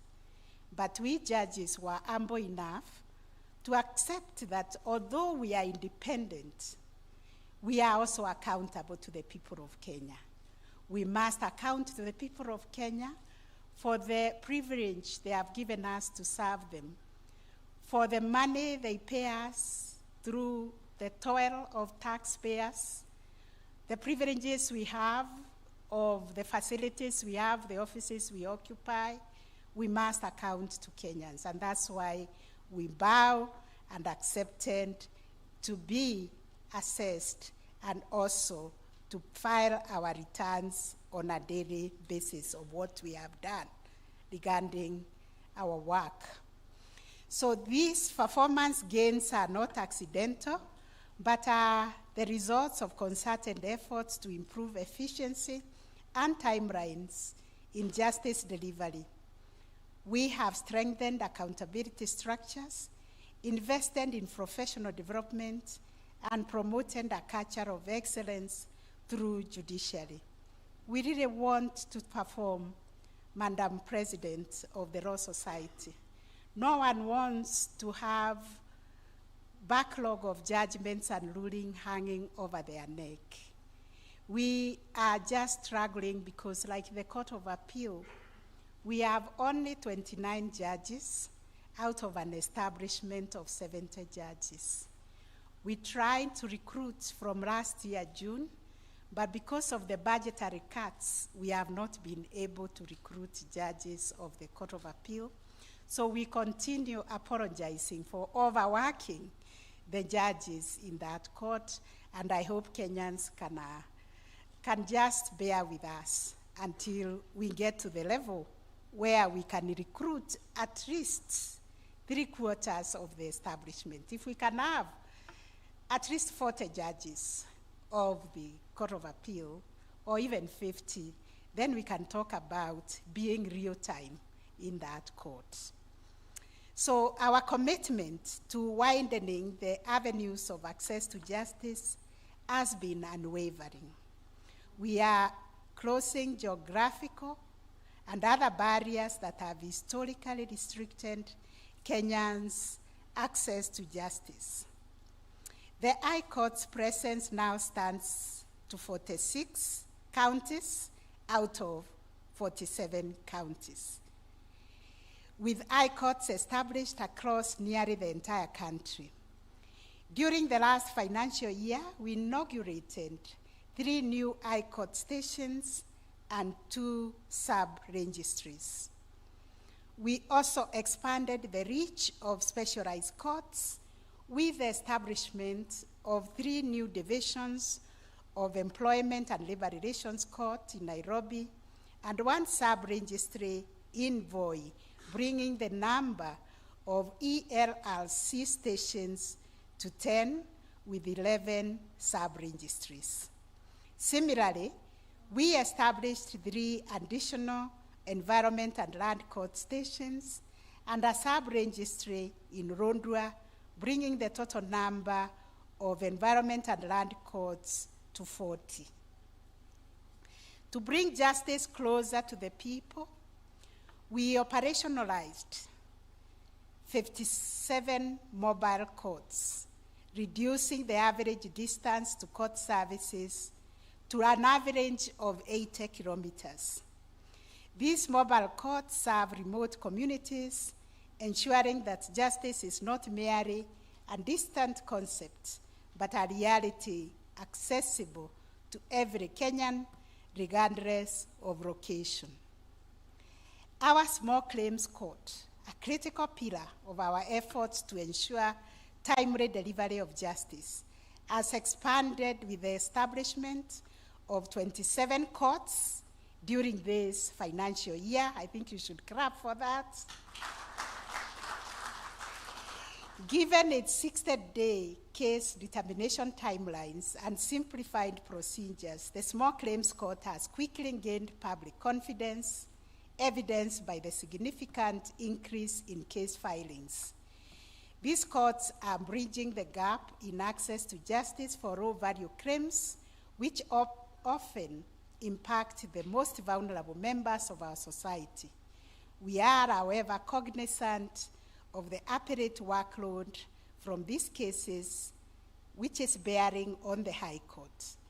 And we are exploring, with the help of the principal judge of the High Court and judges in that division, on law reform and innovative approaches to maintain their efficiency even at the appellate level. We do not want somebody to get a judgment within 60 days and then the case is parked on appeal.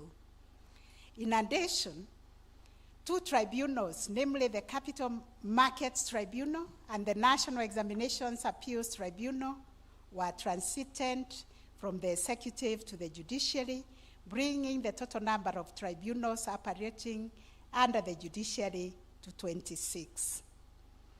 In line with our multi-door approach to justice that His Excellency, the former governor, spoke about, our vice chair of the Judicial Service Commission, we inaugurated 9 court annex mediation registries during the year, providing a faster, less adversarial, and often more cost-effective alternative to traditional court processes. Additionally, we established 8 alternative justice systems, Ukumbi suites, and launched NJS county action plans in 4 counties. That is what I was whispering to our governor, that our collaboration and partnership with the counties is actually mainstreamed in the whole report, because in these 4 counties where we launched the alternative justice system, we worked with the county governments to establish them so that they can effectively integrate the traditional community-based conflict resolution mechanisms into the formal justice system. These initiatives reflect our ongoing commitment to delivering justice that is not only timely and efficient, but also inclusive and responsive to the diverse needs of the Kenyans across the country. Through these transformative efforts, Kenyans are now able to access justice in closer proximity to their communities. And we are preaching this message to them all the time, that justice is a lived experience, that justice belongs to the people, that judiciary belongs to them. And that's why we encourage the Court Users Committee in every court, and it is the Court Users Committees that keep informing our judges and our magistrates how best to serve our people. the realization of affordable and accessible justice for all is steadily becoming a reality. A transformative development in the past financial year has been in our digital transformation, a journey which we have taken after many years of planning and investment. We achieved a nationwide rollout of e-filing, transforming how justice is accessed and delivered. E-filing is now fully implemented in all our court stations, allowing court users to file cases online, enhancing file security, especially that's a file security, Madam President. No longer do we hear of missing files or lost documents, and also eliminating the long-standing challenge of walking to court and straddling from one court to the other, a testimony which was well given by our Solicitor General, how efficient our e-filing is. We have also initiated transcription services in courts across Kenya with the aim of producing case transcripts within 72 hours.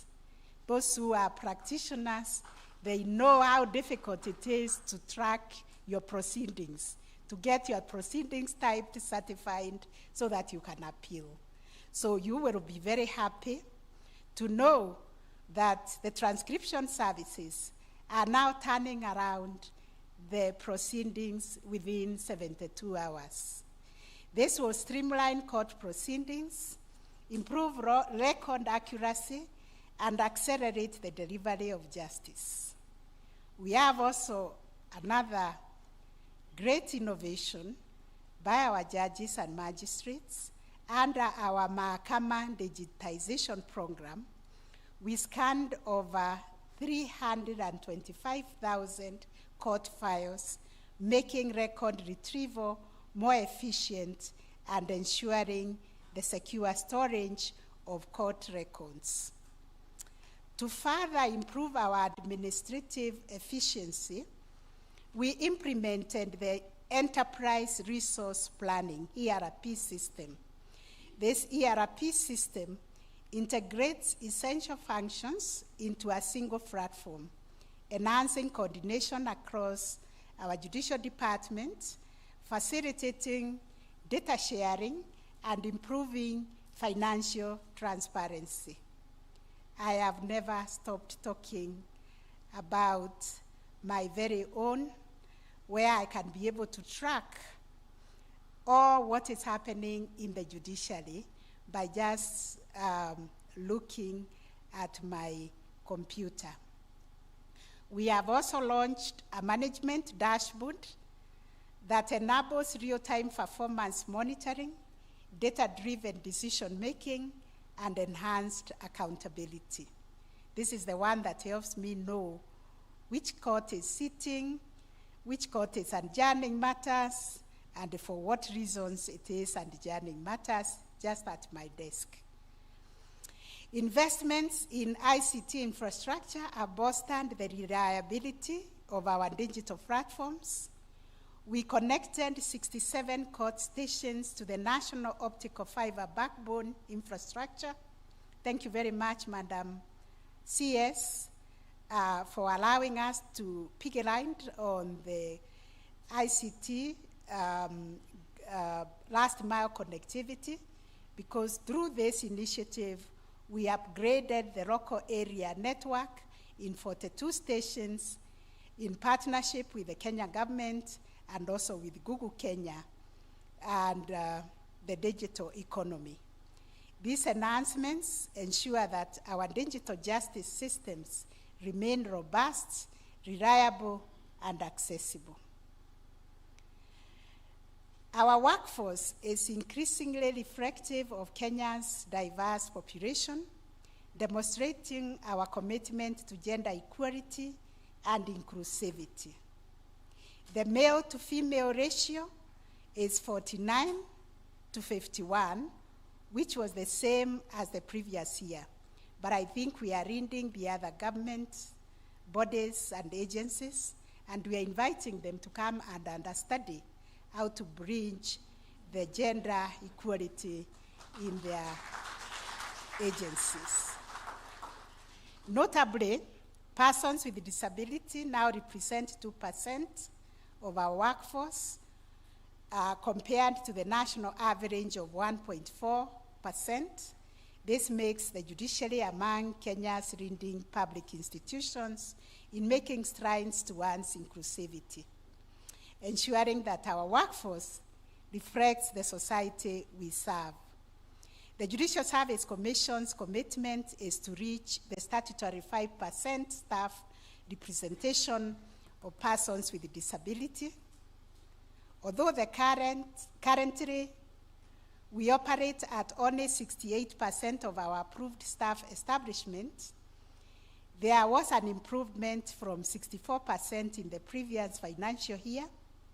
Similarly, for judges and judicial officers, the Judicial Service Commission enhanced the establishment from 41% to 48% with the recruitment recently of the 20 judges. Although we celebrate these gains, we recognize the pressing need for further investment to reach at least 80% of the optimal staffing levels in the judiciary to meet the demands of our case load growth. The judiciary continues to face funding challenges owing to historic, chronic underfunding of the justice sector. I was just whispering to His Excellency the Governor that towards the end of the month, I think on the 28th of November, we are supposed to admit 830 young advocates. We normally mount a dome tent at the Supreme Court, and we are able to host all of them. They sit in dignity, and we give them a bottle of water. This year, we are unable to give them the water. We are unable to mount the dome tent there, so we will have to do the admissions here in 3 bunches. And the governor kindly agreed to help us mount the tent and provide them with a bottle of water. Thank you very much. My people here will follow you until we have that tent. In fact, the lawyers, when we did the Supreme Court at 12, they kept on sending me messages whether I could admit them shoulder to shoulder with the Supreme Court at 12. But we found out that the period of gazettement had not matured, so we could not do it quickly to pick a line on that, tent. So you can see how indignified we are because we are not able to do the things we do in dignity. But thank you so much for that commitment. And I also wish to say that the governor has really been a true friend of the judiciary. We've been haggling over the government square, and I think he determined the government square should remain government square. So the judiciary's car park is government square, is the Supreme Court plot. So we'll be able to put up a Supreme Court there with dignity, which will go also to the legacy of His Excellency the Governor, that he enhanced the status of the judiciary by having a Supreme Court building built on our plot. Thank you very much. So I was talking about our finances. And I wish to say that we received 22.4 billion, which was significantly below what was budgeted for. As you know, we budgeted for 43.1 billion. So this funding gap, because all those items we budgeted for are needed, this gap restricts our ability to realize the constitutional promise of social transformation through access to justice. The psychological impact of adjudicating distressing cases also necessitates comprehensive wellness program to support our judicial personnel. I don't know whether Kenyans have ever stopped to think about the stress that judges bear every day, especially when they are unnecessarily attacked and their work is made almost impossible. So we have to ensure the safety and security and well-being of our personnel so that we can maintain the effective functioning of the judiciary. We therefore continue to call upon the legislature, and I'm very happy the clerk is here because he's the one who implements the resolutions. We also call upon the executive, Madam CS, and our Solicitor General, please deliver this message that the needs of the judiciary to be allocated additional resources is necessary to support the optimal operation of the judiciary and the service to our people. In conclusion, our achievements, whether seen in increased case clearance rates, which we have done, expanded court presence, which we have done, technological advancements, which we have done, all reflect a judiciary that is increasingly efficient, accessible, and responsive in the midst of very little resources and very difficult operating scenarios. These trends bring us closer to realizing a justice system that is fair, timely, and within reach of every Kenyan. Moving forward, we will continue to build on our progress and strengthening the foundation of Kenya's justice landscape. I urge all of us to join hands so that we can work together to transform our system and deliver justice, expanding the doorways of justice for all and bringing the judiciary closer to our people. I thank all of you for your attention and continue to pray that God will bless us and bless our nation so that the peace, unity can prevail in our land. Thank you for coming and thank you for your attention.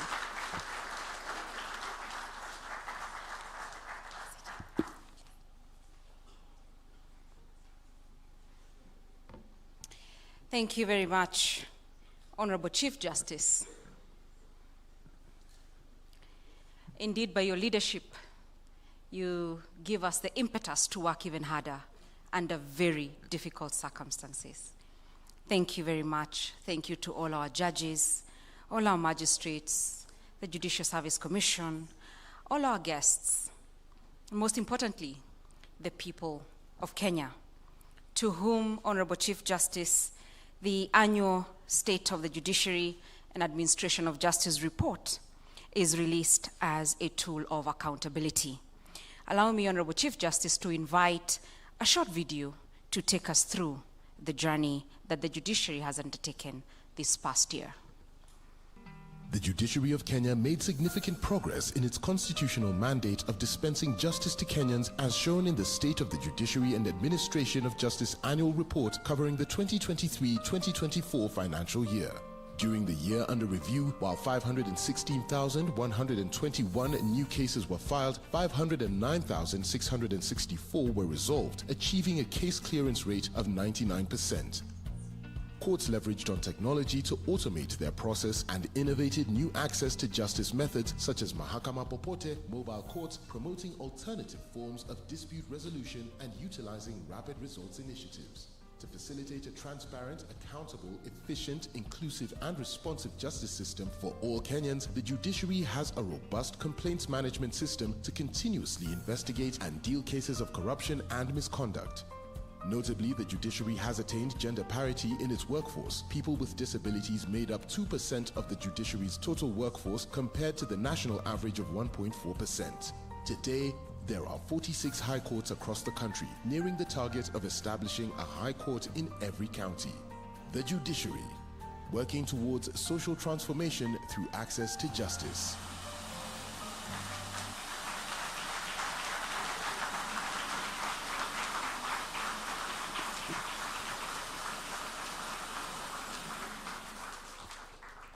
Thank you very, very much. Thank you very much, Honorable Chief Justice. Allow me to welcome you back to the stage with our invited guests, and I'll call them out to officially hand over the report. Honorable Chief Justice, I can confirm that a special gazette has issued with the report today. The report has also been transmitted to both houses of Parliament, and we will now request your ladyship to hand it over. So, Honorable Chief Justice, allow me to welcome you, accompanied by our Cabinet Secretary for ICT, the Clerk of the National Assembly, Governor Nairobi, Governor Commissioner Ruto, our Solicitor General, Dr. Jackson, and the Deputy Chief Registrar of the Judiciary and President of the Law Society as a representation. Team, please help me move the podium.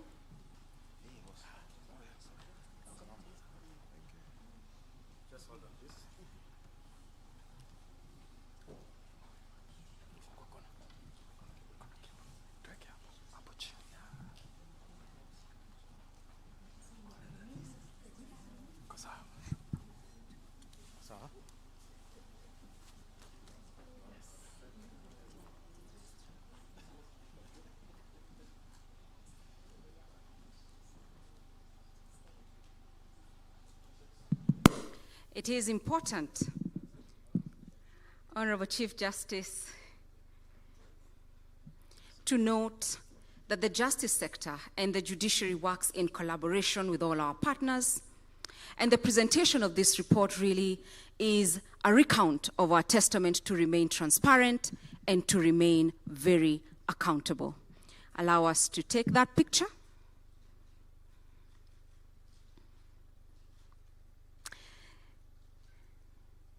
Thank you very, very much. Allow me, Chief Justice, to welcome you back to your seats.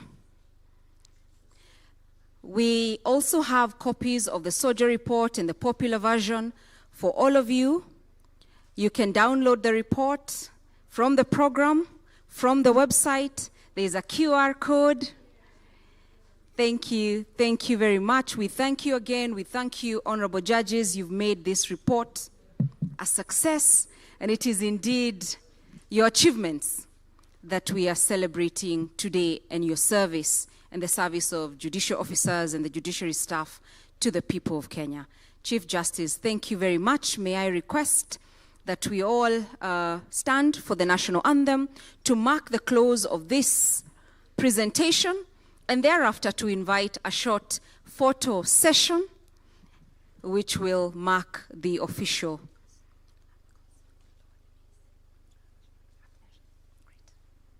Thank you very much. The national anthem.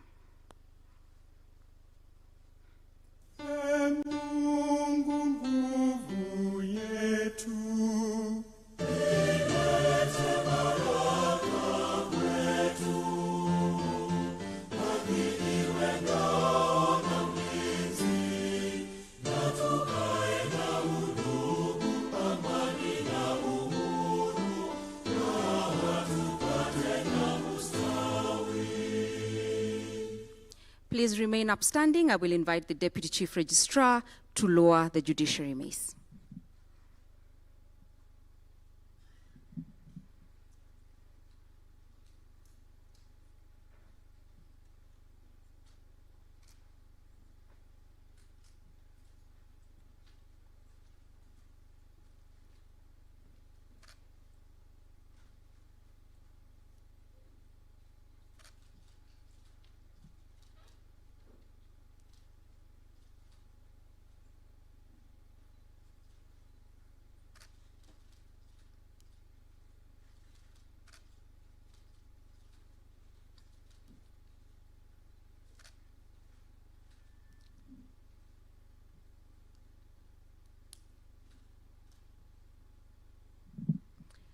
Thank you very, very much. Please take your seats for 5 minutes. We run through a short photo session, after which we will be promptly on time.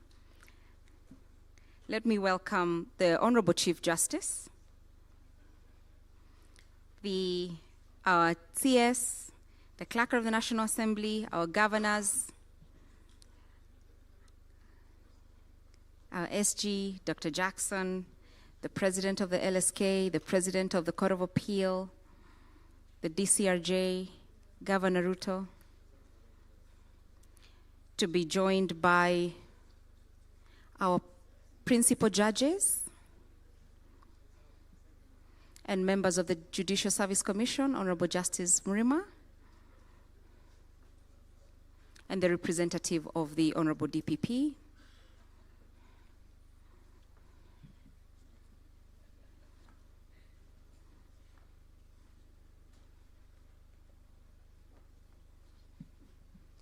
We value these pictures because they remind us of the milestones that we have achieved together. Please bear with us as we... May I welcome all our judges to join the photo?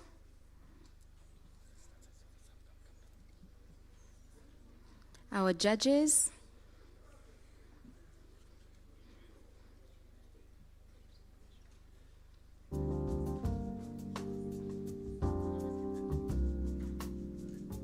Our Director of Photography will show us what to do.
Thank you very much, Honorable Judges. May I request that you return to your seats. Chief Justice and our guests, please remain on stage as I welcome judicial officers, registrars, members of tribunals, and directors.